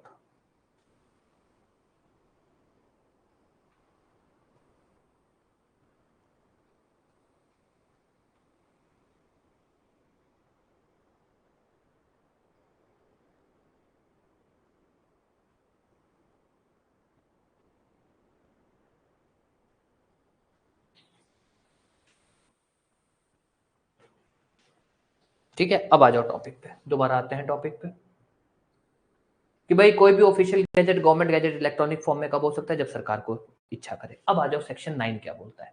सेक्शन 9 ये कह रहा है कि भाई हमने जो बोला कि सेक्शन 6 में कि कोई भी एप्लीकेशन अगर आप डाल सकते हो तो आप इलेक्ट्रॉनिकली भी डाल सकते हो।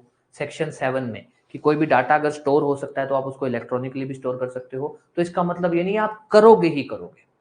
सेक्शन 6, सेक्शन 7, सेक्शन 8 या कोई भी इस एक्ट का कोई भी प्रोविजन ये मैंडेटरी नहीं कर रहा कि आप किसी भी डाटा को इलेक्ट्रॉनिकली ही रखो। मैंडेटरी नहीं कर रहा, एक ऑप्शन दे रहा है आपको। सेक्शन 9 क्या बोल रहा है कि भाई डाटा स्टोरेज या फिर किसी भी डाटा को इलेक्ट्रॉनिकली क्रिएट करना मैंडेटरी नहीं है, ये तो आपके पास एक ऑप्शन है। आप चाहो तो इलेक्ट्रॉनिकली क्रिएट कर लो, चाहे तो मत करना। तो सेक्शन 9 ये बोलता है कि सेक्शन 6, 7, 8 डज नॉट मैंडेट या फिर मैंडेटरी नहीं करता क्रिएशन ऑफ इलेक्ट्रॉनिक रिकॉर्ड। ऐसा नहीं कि आपको करना ही है, नहीं, ये ऑप्शन दे रहा है आपको, आपकी इच्छा है ऐसा कर सकते हो। ये एक छोटी मोटी बातें हुई। अब एक बार थोड़ा सा इसको रिवीजन कर लेते हैं, फिर अपने इसके बाद आगे की जो और छोटी मोटी बातें हैं, जैसे एक आधी बात अभी अपने ने एक बार कुछ एक बातें छोड़ रखी हैं, उसको भी करेंगे। अब ध्यान देना, सेक्शन 3 अपना अलग टॉपिक था, वो खत्म हो गया। सेक्शन 4 से 10 ए जो है वो नॉर्मल बातें करता है। सेक्शन 4 ये बोलता है कि भाई आप किसी भी चीज, कोई भी डाटा, कोई भी इंफॉर्मेशन इलेक्ट्रॉनिकली कब क्रिएट कर सकते हो? अगर आप किसी भी डाटा या किसी भी इंफॉर्मेशन को अगर पेपर पे हार्ड कॉपी में क्रिएट कर सकते हो तो इलेक्ट्रॉनिकली भी क्रिएट कर सकते हो। आप कब इलेक्ट्रॉनिकली साइन कर सकते हो? अगर आप किसी चीज को साइन कर सकते हो, आपके पास अधिकार है साइन करने का, तो आपकी इच्छा है, आप चाहे इलेक्ट्रॉनिकली साइन करो, चाहे जो भी नॉर्मली अपने हाथ से साइन करते हैं वैसे करो।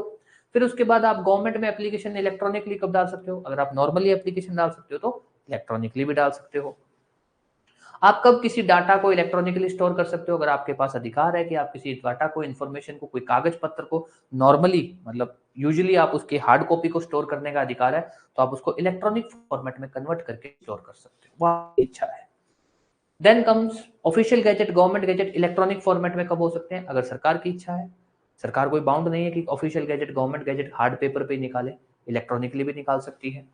सेक्शन 9 ये बोलता है कि जो 6, 7, 8 है वो मैंडेटरी नहीं कर रहे हैं कि चीजें इलेक्ट्रॉनिकली हो, आपके पास ऑप्शन है। Then comes section 10, central government की पावर। सेक्शन 10 जो है, सेक्शन नहीं, पहले 10 ए कर लेते हैं, फिर अपने बाकी कर लेंगे। 10 ए ई कॉन्ट्रैक्ट की बात करता है। एक्चुअली में ई कॉन्ट्रैक्ट कुछ नहीं है, वो सिंपल सा ये बोलता है कि भाई अगर मान लीजिए कोई कॉन्ट्रैक्ट है, नॉर्मली आपके पास एक एग्जांपल आता है कि भैया मैंने आपको एक लेटर भेजा कि मैं आपका घर खरीदना चाहता हूँ, आपने मेरे को वापस लेटर नहीं भेजा, आपने मेरे को व्हाट्सएप कर दिया, इलेक्ट्रॉनिकली मुझे वापस भेजा कि भैया हाँ ठीक है, I am ready to sell my house जो भी है फॉर दिस अमाउंट, जो भी आपने अमाउंट कोट की है मैं रेडी हूँ। क्या ये कॉन्ट्रैक्ट हो गया या नहीं? इन शॉर्ट कि भाई अगर कोई एक पार्टी इलेक्ट्रॉनिकली क्या कहते हैं प्रपोजल भेजती है या इलेक्ट्रॉनिकली एक्सेप्टेंस करती है या फिर इलेक्ट्रॉनिकली रिवोक कर रही है, क्या ऐसा हो सकता है? हो सकता है। इन शॉर्ट ई कॉन्ट्रैक्ट हो सकता है, हो सकता है। ई कॉन्ट्रैक्ट हो सकता है, इलेक्ट्रॉनिकली ऑफर किया जा सकता है, इलेक्ट्रॉनिकली एक्सेप्टेंस किया जा सकता है, इलेक्ट्रॉनिकली रिवोकेशन भी हो सकता है। ऐसा नहीं है कि भाई ऑफर अगर कागज से भेजा है तो एक्सेप्टेंस भी कागज से हो, कोई जरूरी नहीं है। ऑफर कागज से भेजा था, एक्सेप्टेंस चाहो तो इलेक्ट्रॉनिकली कर लो, मेल से कर दो, टेक्स्ट मैसेज से कर दो, व्हाट्सएप से कर दो। तो ये क्या बोलता है? ई कॉन्ट्रैक्ट, ई प्रपोजल, ई एक्सेप्टेंस,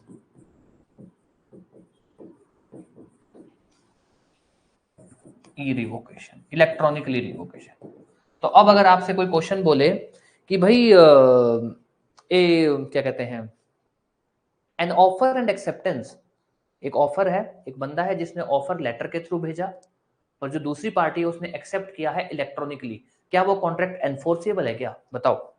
एक बंदा है जिसने लेटर भेजा एक दूसरे बी को और बी ने जो है एक्सेप्ट किया है इलेक्ट्रॉनिकली, क्या वो लेटर एनफोर्सेबल है क्या? आपसे क्वेश्चन ऐसे पूछेगा वो, क्या वो लेटर एनफोर्सेबल है क्या?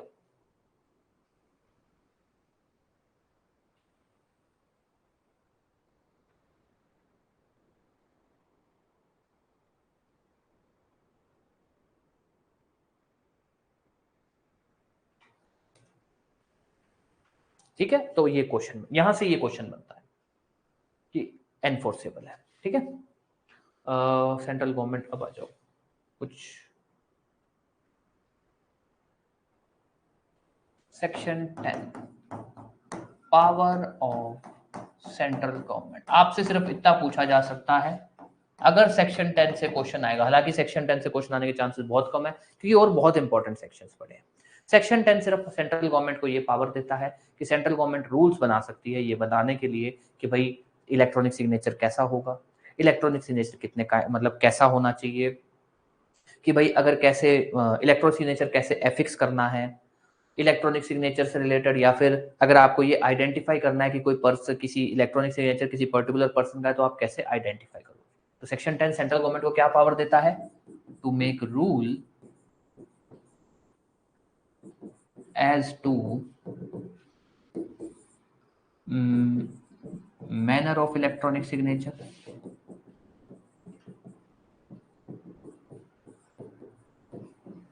Manner of affixing electronic signature,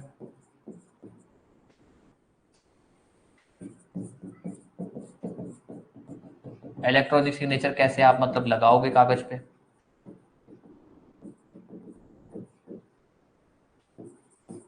manner of identification. In short electronic signature से रिलेटेड अगर कोई रूल बनाने की जरूरत है तो कौन बनाएगा? Central government. This is section 10, this is section 10। आज करवा देंगे 16 तक, नहीं 10, 11, 12, 13, 14 सिक्योर्ड, हाँ 16 तक करवा देंगे, 16 तक करवा देंगे अपने। ठीक है, सिंपल सिंपल से है यार, 4 से 10 में तो कुछ भी नहीं पढ़ना, सिर्फ इंडेक्स पढ़ना है, कौन क्या बोलता है, क्वेश्चन आएगा तो आप आंसर कर जाओगे। हाँ 11, 12, 13 इंपॉर्टेंट है पर वो इजी भी है उतने। ठीक है, 14 इंडेक्स है, 14, 15, 16 वैसे तो इंडेक्स है पर ठीक है अपने थोड़ा बहुत देख लेंगे उसको। ओके चलो अब आ जाओ, अब इसके अंदर एक दो सेक्शन थे जो अपने ने अभी तक छोड़े हुए थे। एक तो आ जाओ 6A। 6A सिंपल सा बोलता है कि जो ये सर्विस प्रोवाइडर होते हैं ना, जो इंटरनेट सर्विस प्रोवाइडर, जो ये नेटवर्क सर्विस प्रोवाइडर है, आप लोग जो भी एज पर डिमांड कि भाई कोई चीज़ों को डेवलप करने की जरूरत है, अपग्रेड करने की जरूरत है, कोई सर्विस प्रोवाइड करने की जरूरत है, आप सर्विस प्रोवाइड कर सकते हो। सेक्शन 6A एक्चुअली में जो ये नेटवर्क प्रोवाइडर है, जो ये सर्विस प्रोवाइडर है, इनको ये पावर देता है कि आप जो नेटवर्क प्रोवाइड करने के लिए या सर्विस प्रोवाइड करने के लिए अगर आपको किसी इक्विपमेंट की या फिर किसी चीज की जरूरत है तो आप वो सेटअप कर सकते हो, कोई सिस्टम की जरूरत है तो सेटअप कर सकते हो, आप किसी सिस्टम को अपग्रेड करने की जरूरत है तो अपग्रेड कर सकते हो। ठीक है, टोटल सेक्शन तो कितने हैं, 90 के आसपास है ना, 90 के आसपास है टोटल सेक्शन। ओके, अब आ जाओ 6A पे। 6A इन शॉर्ट राइट देता है टू सर्विस प्रोवाइडर्स, जो नेटवर्क और इंटरनेट सर्विस प्रोवाइडर्स है ना, उनको राइट देता है किस चीज की, पहला सेटअप सिस्टम्स, सिस्टम सेटअप करने की जरूरत, अपग्रेड सिस्टम्स। जैसे कि इन शॉर्ट बोलूं मैं आपको, ये ले लो, अब मान लो 6G आ गया, मतलब इंडिया के अंदर अब 6G लाने की बातें हो रही हैं, ठीक है। तो सरकार ने परमिशन दे दी, मान लो 2 या 3 कंपनियों को कह दिया कि ठीक है भैया आपको 6G की परमिशन है, आप लोग सेटअप करो। अब 6G देने के लिए मान लो अगर उनको कोई नेटवर्क की जरूरत है, 6G के लिए उनको मान लीजिए कोई नेटवर्क सेटअप की जरूरत है, चीजें अपग्रेड वो कर सकते हैं 6 से, उनको रोका नहीं जा सकता। हाँ ठीक है, हाईकोर्ट एनवायरमेंट बेसिस पे रोकता है, किसी और बेसिस पे, वो अलग चीजें हैं। बट ये बोलो कि भैया आईटी एक्ट में आप उनको रोक सकते हो, आप उनको ये बोल सकते हो कि नहीं आप इतने नेटवर्क नहीं, नॉर्मली आप उनको नहीं रोक सकते। हाईकोर्ट सुप्रीम कोर्ट एक एपेक्स कोर्ट है, वो लोग ये नॉर्मल कानूनों से नहीं चलते, वो लोग किससे चलते हैं, संविधान से। संविधान इन सबका बाप है, तो संविधान इज डिफरेंट थिंग। भाई मान लो वो संविधान के अनुसार कोई बात बोलते हैं तो वो तो इस कानून पे लगेगा ही नहीं, फिर तो ये कानून सुने ही नहीं जाएंगे। पर नॉर्मली सर्विस प्रोवाइडर के पास ये अधिकार है कि वो अपना सिस्टम सेटअप कर सकता है, अपग्रेड कर सकता है और सर्विस चार्ज ले सकता है इन चीजों के लिए, कि भाई उसने सिस्टम सेटअप किया, उसका जो भी खर्चा हुआ उस चीज का सर्विस चार्ज ले सकता है, उसने कोई चीज अपग्रेड की, खर्चा हुआ वो ले सकता है, ठीक है। सर्विस चार्ज से रिलेटेड एक और बात है, सर्विस चार्ज से रिलेटेड सेंट्रल गवर्नमेंट के पास पावर है कि सर्विस चार्ज कितना होगा, या बोल दीजिए सर्विस चार्ज का स्केल, लिमिट, अमाउंट, ये सब फिक्स करने की, ये सब फिक्स कर। तो यहां से क्वेश्चन क्या आ सकता है आपके पास, कौन सा सेक्शन जो है सर्विस प्रोवाइडर्स को अधिकार देता है कि सर्विस प्रोवाइडर सिस्टम सेटअप कर सकते हैं, अपग्रेड कर सकते हैं, सर्विस चार्ज ले सकते हैं। सेक्शन 6A, 6A, बस बात खत्म, इतना सही है। उसके अलावा section 7A,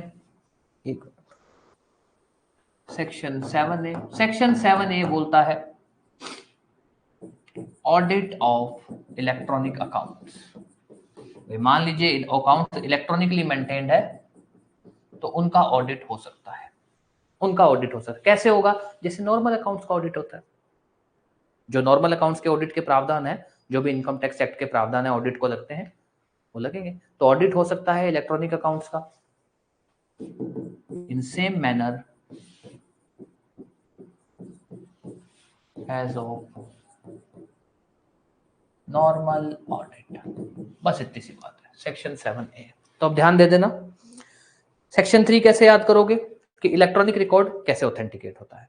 3A electronic signature का नेचर, रिलायबल क्या है। सेक्शन 4 से लेकर 10A में 10A अच्छे से देख लेना, ई कॉन्ट्रैक्ट। सेक्शन 8 अच्छे से देख लेना, ऑफिशियल गैजेट वाला कि भाई इलेक्ट्रॉनिकली है, डेट ऑफ पब्लिकेशन वाला। बाकी सिर्फ इंडेक्स देख लेना। ओ हाँ, सेक्शन 6 से देख लेना, बाकी सिर्फ इंडेक्स देख लेना कि भैया 4 क्या बोलता है कि भाई कब आप चीजें इलेक्ट्रॉनिकली स्टोर कर क्रिएट कर सकते हो। सेक्शन 5 इलेक्ट्रॉनिक सिग्नेचर कब कर सकते हो। सेक्शन 6 मान लो गवर्नमेंट में एप्लीकेशन इलेक्ट्रॉनिकली कब डाल सकते हो। बस ऐसी बातें। यहाँ से मेंस का क्वेश्चन आएगा नहीं आएगा, क्योंकि कुछ ऐसा कुछ है ही नहीं जो मेंस का क्वेश्चन बने। इतना है आपका 1 to 10A, ठीक है। कोई भी डाउट कुछ भी अभी तक।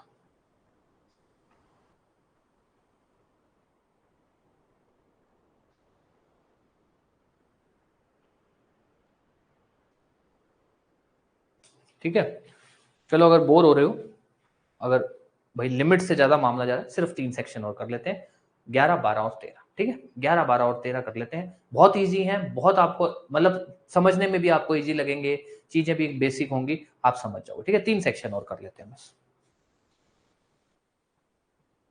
चलें आगे, कुछ पूछना है तो पूछ लो, फिर आगे चलते हैं।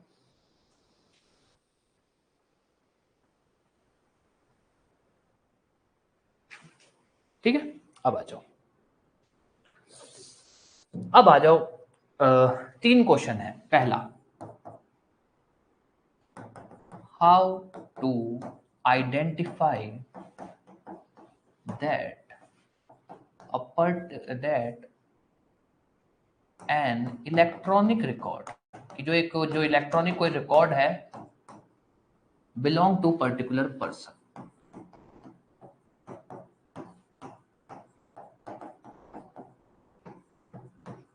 भाई ये कहना चाहता है कि भाई मान लो मैंने आपको मैसेज भेजा, ठीक है भाई, मान लो मैंने आपको मैसेज भेजा, ठीक है, तो मैं ये कह रहा हूं मैंने तो भेजा नहीं है, अब कैसे चेक किया जाए कि मैंने ही भेजा या नहीं भेजा?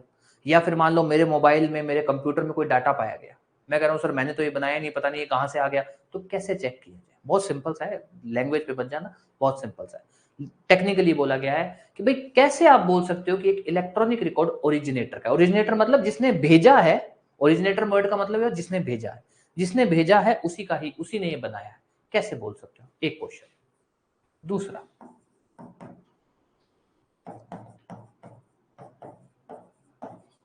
how to identify receipt of electronic,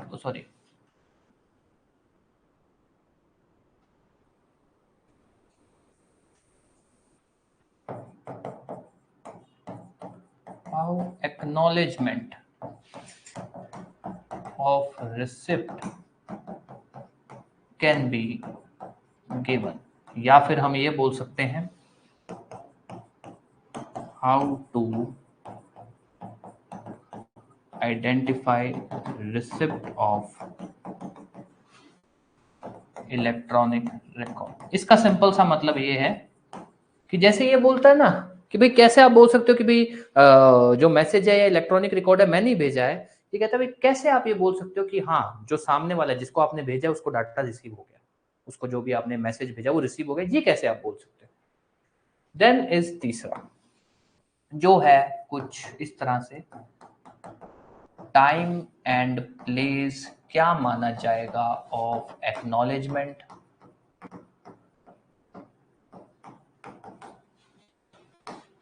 send receipt.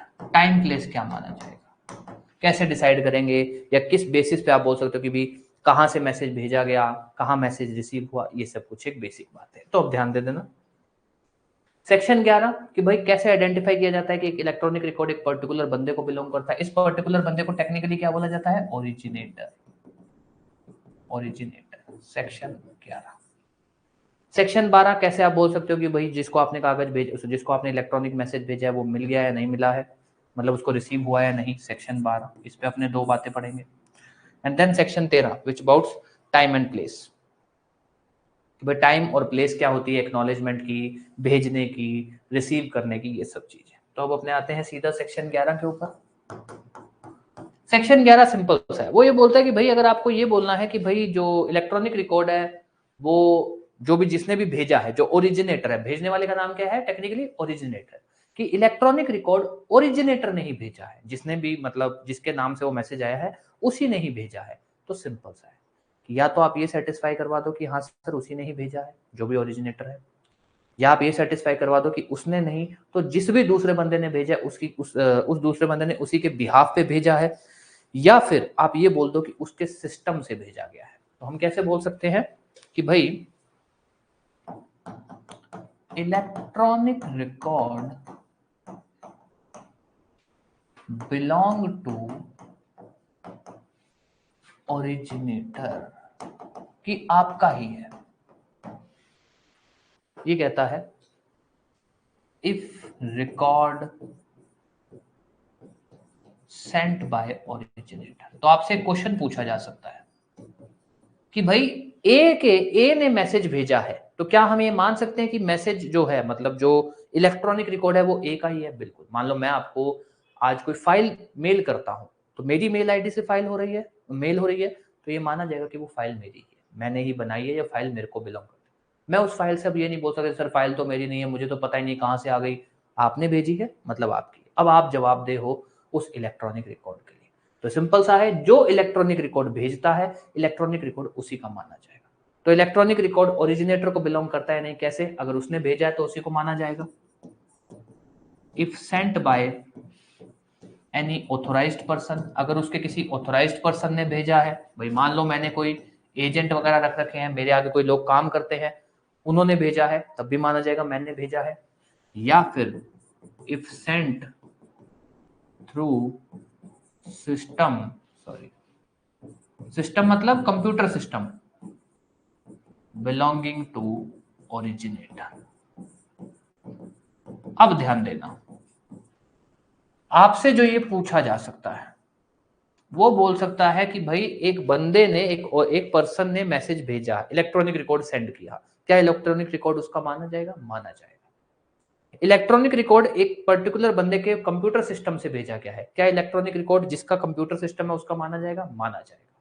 Electronic record किसी एक बंदे के एजेंट ने भेजा है, तो क्या इलेक्ट्रॉनिक रिकॉर्ड प्रिंसिपल का, एजेंट प्रिंसिपल, प्रिंसिपल का माना जाएगा। तो कैसे हम बोल सकते हैं कि इलेक्ट्रॉनिक रिकॉर्ड एक पर्टिकुलर बंदे का है? अगर उसने भेजा है ये प्रूव हो जाए, उसके कंप्यूटर सिस्टम से भेजा गया ये प्रूव हो जाए, या उसके एजेंट ने भेजा है, कुछ भी हो हम बोलेंगे कि इलेक्ट्रॉनिक रिकॉर्ड आपका ही है। अब आप ही उस चीज के लिए जवाबदेह हैं। कोई भी डाउट इस बात को लेकर?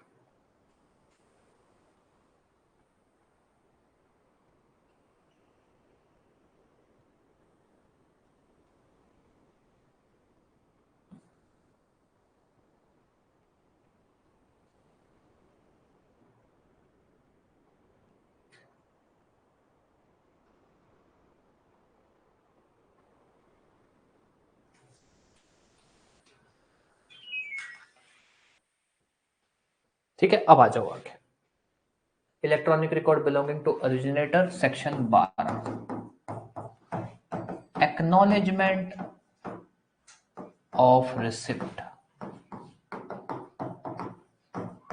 अगर मैं इसको सिंपल सी भाषा में लिखें तो ये कहना चाहता है, manner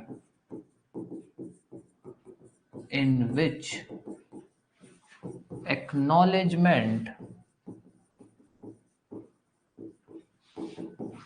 as to receiving can be given। भाई ये कहता है, भाई मान लीजिए आपने मेरे को मैसेज भेजा, तो मैंने मैसेज रिसीव कर लिया, ये मैं आपको कैसे बताऊं, किस तरीके से मैं आपको इस चीज की एक्नॉलेजमेंट दूं कि भाई एक वैलिड एक्नॉलेजमेंट बने कि हाँ मैंने मैसेज रिसीव कर लिया। तो कानून कहता है भाई ऐसा है, अगर तो कोई पर्टिकुलर तरीका बताया गया, भाई फॉर एग्जांपल आपने मेरे को मैसेज भेजा, जैसे मान लो एक कॉन्ट्रैक्ट उठा लेते हैं, ठीक है, आपने मेरे को एक इलेक्ट्रॉनिक मैसेज भेजा कि भैया मैं आपका घर खरीदना चाहता हूं 1 करोड़ रुपए में, आपने मेरे को व्हाट्सएप किया, ठीक है, 1 करोड़ रुपए में खरीदना चाहता हूं, अगर आपने ये मैसेज रिसीव कर लिया है तो प्लीज मुझे रिप्लाई कर देना ओके का। आपने बकायदा मैनर बोला है कि भैया अगर रिसीव कर लिया तो ओके का रिप्लाई कर देना। अब तो कानून कहता है अगर मैनर बताया गया है कि किस मैनर में आपको एक्नॉलेजमेंट देनी है ऑफ रिसीविंग, तो मेरे को ओके लिखना पड़ेगा, तभी माना जाएगा कि हाँ भैया तुमने acknowledgement they the of receiving, तभी वो फिर कॉन्ट्रैक्ट बाइंडिंग बनेगा। बट अगर कोई पर्टिकुलर मैनर नहीं बताया गया है, तब एक्नॉलेजमेंट कौन सी मानी जाएगी? तब मानी जाएगी कि भाई जो जो रिसीविंग है, जो कहते हैं अपना जो एड्रेसी है, वो कोई भी ऐसा एक्ट कर दे जिससे वो शो कर दे कि हाँ भैया मेरे को रिसीव हो गया एक्सप्रेसली। फॉर एग्जाम्पल उसने ओके ना भेजा तो डन भेज दिया, इमोजी भेज दिया, कुछ भी एक, या फिर वो कोई भी ऐसा इंप्लाइड एक्ट कर दे। फॉर एग्जाम्पल आपने मेरे को बोला कि ठीक है भाई 1 करोड़ रुपए में घर बेचने, 1 करोड़ रुपए में मैं आपका घर खरीदने को तैयार हूं। मैंने क्या किया, मैं आपके पास ही आ गया सीधा कि हाँ भैया बताओ, लाओ प्रॉपर्टी के कागज ये रहे, 1 करोड़ रुपए लाओ। तो या तो मैं कोई एक्सप्रेस एक्ट कर दूं जो ये शो कर रहा हो कि हाँ मैंने रिसीव कर लिया, एक्सप्रेस एक्ट मतलब ओके डन कुछ भी भेज दूं अगर आपने कोई पर्टिकुलर मैनर नहीं बताया, या फिर कोई भी ऐसा इंप्लाइड एक्ट कर दूं जो ये शो कर रहा हो कि हाँ मेरी इंटेंशन शो कर रहा हो कि मुझे मैसेज मिल गया है। दिस इज एक्नॉलेजमेंट कि भैया मैसेज इलेक्ट्रॉनिक रिकॉर्ड रिसीव करने की एक्नॉलेजमेंट कैसे दी जा सकती है, एक्सप्रेसली भी दी जा सकती है और इंप्लाइडली भी दी जा सकती है। तो एक बार अपने इसको लिखते हैं कि भाई पहली चीज जो सेक्शन 12 है ये लगेगा कब, ये तब लगेगा if no particular manner of acknowledgement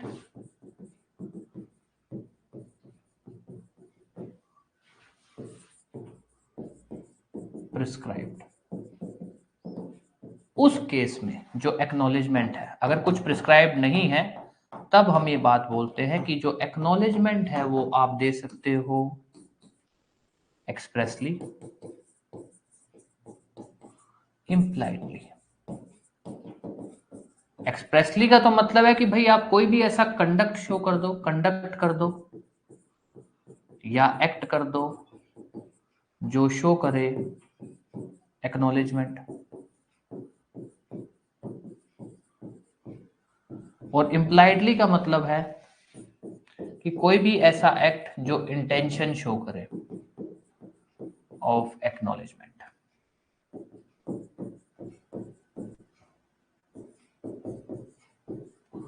तो इन शॉर्ट हमसे अगर क्वेश्चन पूछा जाता है, हमसे अगर क्वेश्चन पूछा जाता है तब फिर वैलिड एक्नॉलेजमेंट नहीं मानी जाएगी। फिर अभी अभी अपने आगे बात करते हैं, वैलिड एक्नॉलेजमेंट नहीं हो, अभी अभी इसी पे बात करेंगे। भाई नॉर्मली क्या बोला गया है कि भाई मुझे कोई आपने इलेक्ट्रॉनिक रिकॉर्ड भेजा, तो अगर आपने कोई पर्टिकुलर तरीका बताया तो मुझे उसी तरीके में ही रिसिप्ट मतलब एक्नॉलेजमेंट भेजनी पड़ेगी कि हाँ भैया मुझे मिल गया। अगर कोई तरीका नहीं है तो मैं कुछ भी, मैं कोई भी एक्सप्रेस एक्ट शो कर दूं, कोई भी इंप्लाइड एक्ट शो कर दूं जो ये शो कर रहा हो कि हाँ मेरी एक्नॉलेजमेंट है ऑफ रिसिप्ट, तो वो वैलिड एक्नॉलेजमेंट मानी जाएगी। ये एक पार्ट है। ये जो है सेक्शन 12, ये इतना सा भी एक जनरल पार्ट है। अब जो आपका डाउट है ना वो अब अपने कवर करेंगे। कोई भी डाउट अभी तक?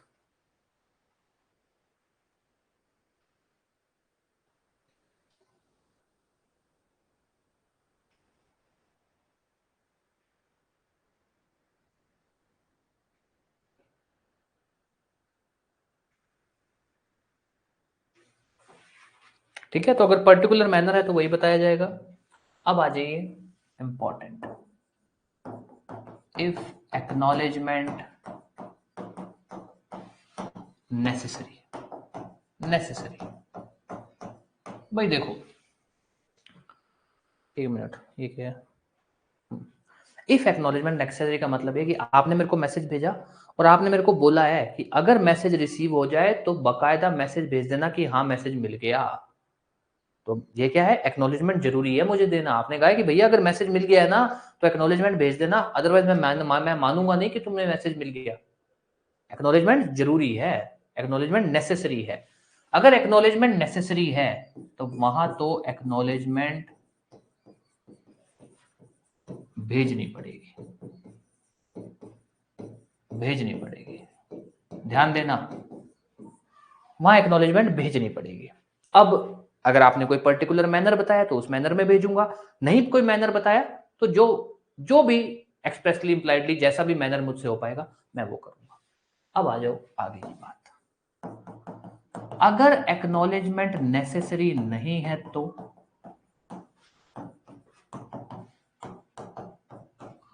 तो ध्यान देना, कानून कहता है एक्नॉलेजमेंट फिर भी देनी पड़ेगी, चाहे नेसेसरी नहीं है फिर भी देनी पड़ेगी। आपको एक रीजनेबल टाइम में एक्नॉलेजमेंट देनी पड़ेगी। जो ओरिजिनेटर है मतलब जिसने मैसेज भेजा है वो रीजनेबल टाइम तक वेट करेगा, उसके बाद आपको नोटिस देगा कि हाँ भैया एक्नॉलेजमेंट तो दे दो यार, मैसेज मिला कि नहीं मिला।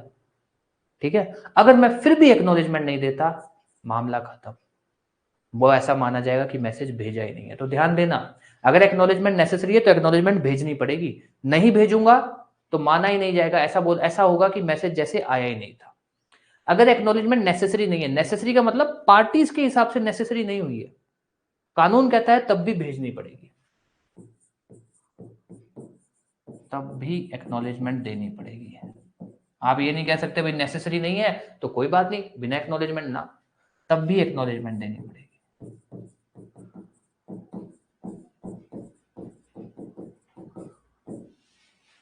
ये चीज ध्यान देते ना, कंफ्यूज मत हो जाना। वो बोले कि भैया एक्नॉलेजमेंट नेसेसरी है तब तो आप बोलोगे हाँ ठीक है तब तो एक्नॉलेजमेंट देनी पड़ेगी, पर आप वो बोल दे एक्नॉलेजमेंट नेसेसरी है ही नहीं, पार्टी ने ऐसा बोला ही नहीं कि एक्नॉलेजमेंट भेजो, तब क्या होगा? आप बोल दो कि हाँ तब तो माना जाएगा कि मैसेज मिल गया मतलब एक्नॉलेजमेंट नहीं, कानून कहता है एक्नॉलेजमेंट फिर भी देनी होगी। जो जो ओरिजिनेटर है वो एक टाइम तक वेट करेगा, उसके बाद आपको नोटिस देगा। अगर आपने उसके बाद भी एक्नॉलेजमेंट उसको नहीं भेजी तो माना जाएगा जैसे कि मैसेज कभी आया ही नहीं था, मतलब कोई जो भी ट्रांजेक्शन है वो कभी चालू ही नहीं हुई थी। कोई भी डाउट इस बात को लेकर? फिर अपने लास्ट आते हैं टाइम एंड प्लेस।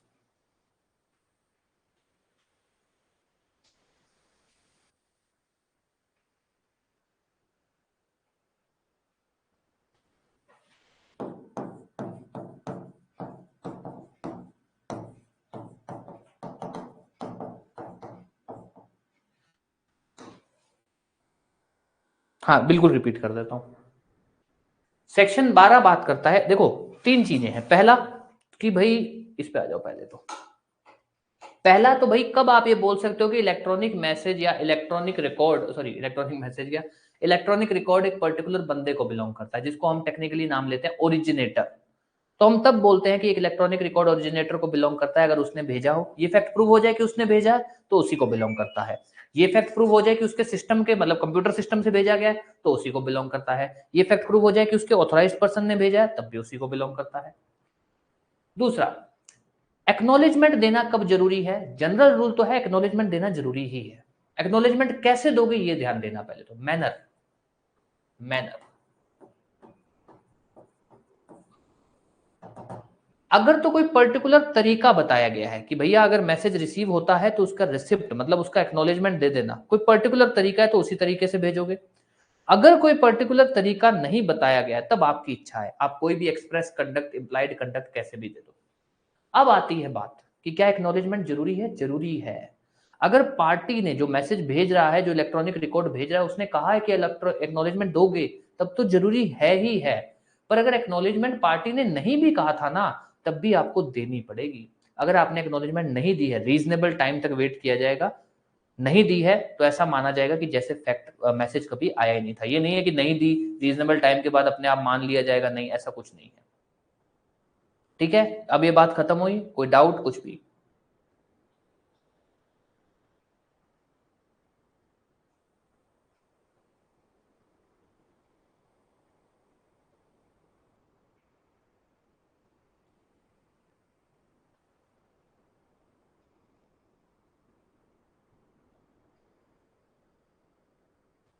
ठीक है,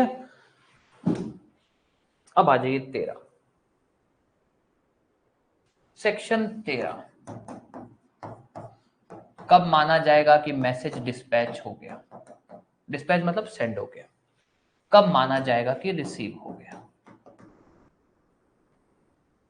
ठीक है, और डिस्पैच की प्लेस क्या मानी जाएगी? रिसीव की प्लेस क्या मानी जाएगी? अब ध्यान देना, इंपॉर्टेंट है।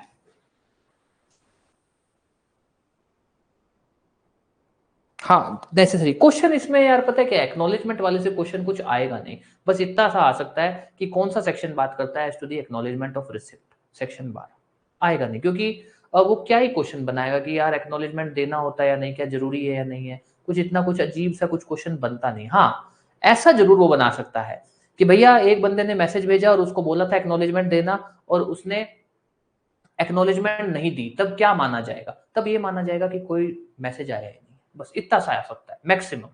तो 12 में से क्वेश्चन आने के चांसेस कम है, 11 से फिर भी अच्छे चांसेस हैं।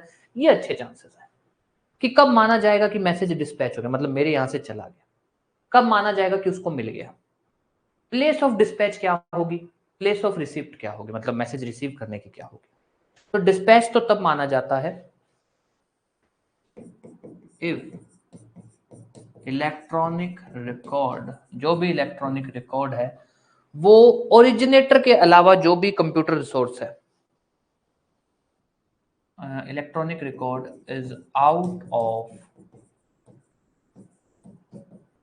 Computer resource of originator. भाई मैंने मैसेज भेजा, मान लो फॉर एग्जांपल मैं आपको व्हाट्सएप कर रहा हूं, मैंने यहां से मैसेज भेजा, मेरे कंप्यूटर से निकल गया।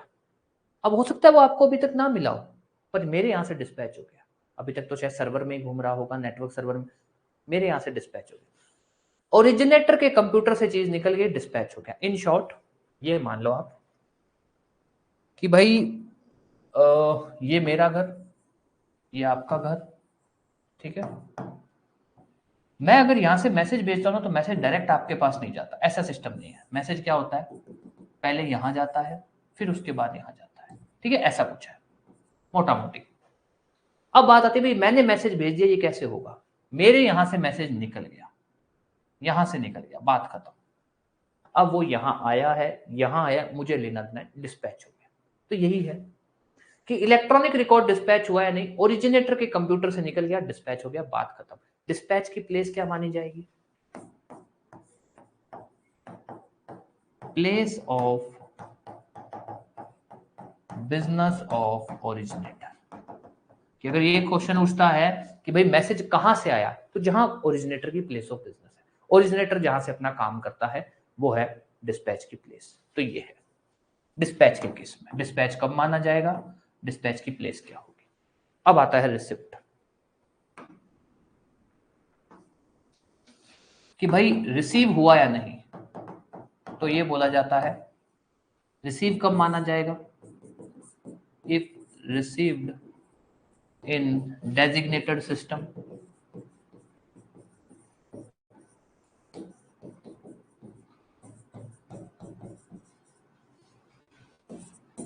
कंप्यूटर सिस्टम ऑफ एड्रेसी,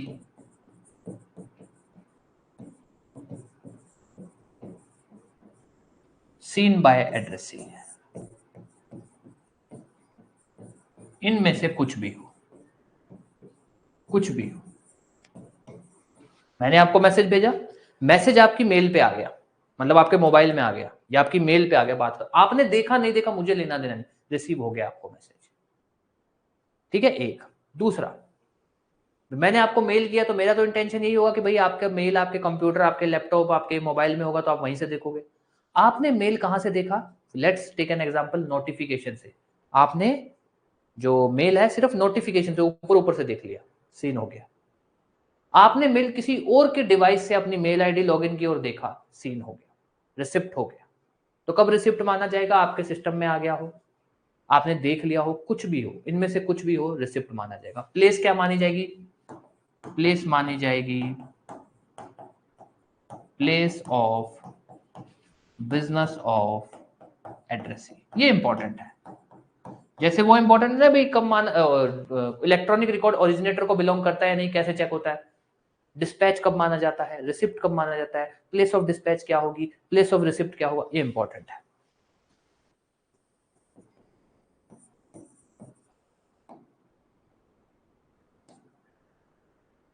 ठीक है, ये इंपॉर्टेंट है।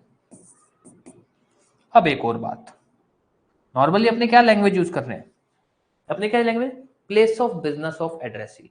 प्लेस ऑफ बिजनेस का मतलब क्या हो, जहां वो काम करता है। कानून कहता है भैया, हाँ हाँ मिलेंगे, बिल्कुल मिलेंगे, है ना।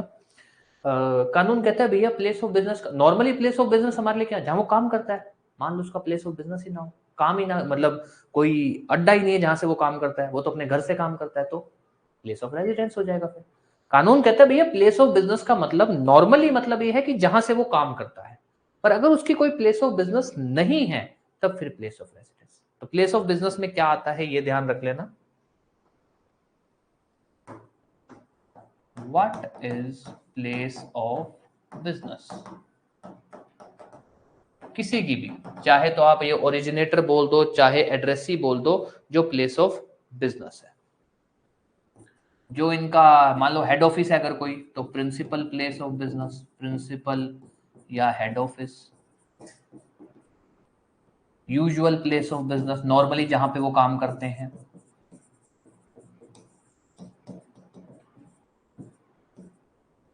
या फिर है place of residence. Place of residence किस चीज के अंदर है, अगर इन भाई साहब की कोई प्लेस ऑफ बिजनेस ही नहीं है, एक मिनट, हाँ।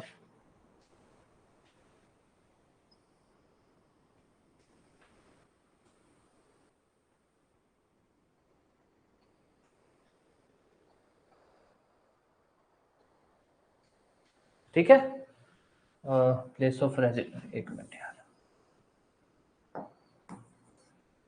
Place of business principal head office हो गया, प्लेस ऑफ रेजिडेंस,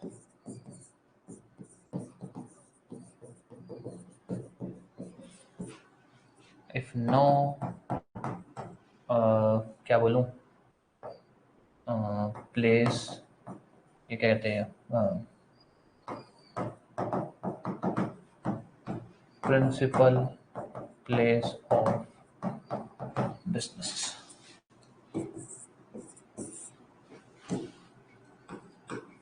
ये लो जी, आईटी की आज क्या तारीख, 27, 20, 40, 60, 80, 4 दिन चलेगी और 31 तक खत्म करेंगे हमने, 28, 29, 30, 31, 4 दिन और चलेगी। ठीक है, ये है आपका। अब तो चीजें इजी हो जाएंगी। अब तो थोड़ा डेफिनेशन वाला पार्ट थोड़ा सा ऐसा अजीब सा था, अब तो फिर भी इजी हो जाएगा चीजें। ठीक है, तो इम्पोर्टेंट है, इम्पोर्टेंट सेक्शन देख लो भाई, 11, 12, 13 इम्पोर्टेंट है, 11 और 13 इम्पोर्टेंट है। सेक्शन 10 ए इम्पोर्टेंट है, सेक्शन 6 ए इम्पोर्टेंट है, सेक्शन 2 डेफिनेशन वाला तो चलो पूरा इम्पोर्टेंट है, उसमें आपको इम्पोर्टेंट डेफिनेशंस मार्क करवाई दी, इतना सारा। ठीक है, चलो भाई, अब क्लास खत्म है, कुछ पूछना है तो पूछ लो, अदरवाइज क्लास अपनी तरफ से खत्म है। भाई देखो, पढ़ना तो पड़ेगा, आईटी एक्ट, फाईटी एक्ट, चाहे इस बार पढ़ लो चाहे आगे पढ़ लो, और जिस हिसाब से टेंडेंसी बदल रही है।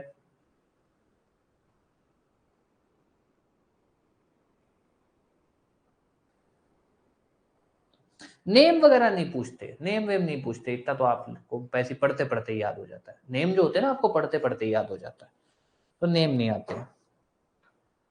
और बाकी ऐसा है भाई, ये जो आईटी एक्ट है, जो भी एक्ट है, मान लो आपको कोई ऐसा एक्ट लगता है जो आपको मुश्किल लगता है, तो कहानी सिंपल सी, अभी पढ़ना तो पड़ेगा, और ऑब्वियस है, थोड़ा थोड़ा करके पढ़ लो। कोई सब्जेक्ट बहुत मुश्किल लग रहा है तो जैसे उसको दिन का 1 या 2 घंटा रख लो, जैसे भाई मैंने किया था। भाई मुझे सीपीसी मुश्किल लगती थी, ठीक है, सीपीसी पे कमांड बनानी मुश्किल लगती थी, तो मैंने क्या किया, सीपीसी को लगभग 1 महीने तक रोज 2 घंटे पढ़ा। भाई छोड़ा ही नहीं उसको, जैसे मान लो 2 घंटे का एक स्लॉट बना दिया, उसको पढ़ता रहा, चाहे हो भी गया था, चीजें आ भी गई थी, मतलब टिप्स पे भी हो गई, फिर भी 2 घंटे लोग रोज पढ़ता रहा। तो उसके बाद तो क्या, वो चीजें इतनी इतनी ज्यादा टिप्स पे हो गई कि अब लगता था कि अरे यार, अब तो क्या ही चीजें भूलेंगे। ठीक है, ये है। बाकी कोई डाउट रहे, कुछ भी रहे तो पूछ लेना।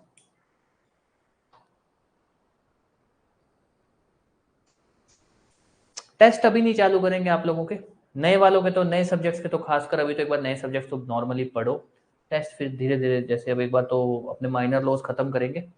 माइनर लॉज में अपने मेन तो ये आईटी और राजस्थान लैंड रेवेन्यू भी आपको इतना तंग नहीं करेगा जितना आपको थोड़ा बहुत आईटी तंग करेगा। मोटा मोटी अपने हो जाएंगे, 20 1 अप्रैल तक खत्म हो जाएंगे, फिर अपने टेस्ट चालू कर देंगे। किसी का भी, दोनों का बोल रहा हूँ, प्लेस ऑफ बिजनेस दोनों का बोल रहा हूँ, चाहे भेजने वाला हो चाहे एड्रेसी हो, अगर उसका प्लेस ऑफ बिजनेस नहीं है यहाँ पे वो, तो फिर प्लेस ऑफ रेजिडेंस माना जाएगा कि इसने यहाँ से भेजा या इसको यहाँ भेजा गया है या इसको रिसीव हुआ है।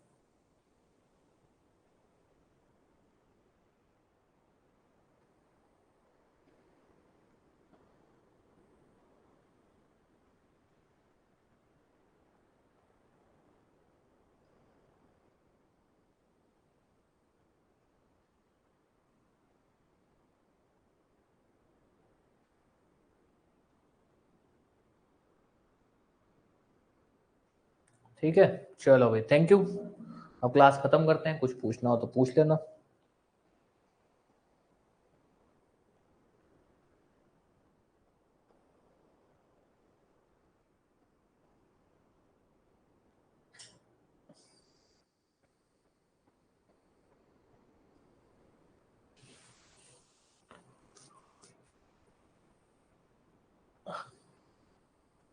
चलो भाई, थैंक यू।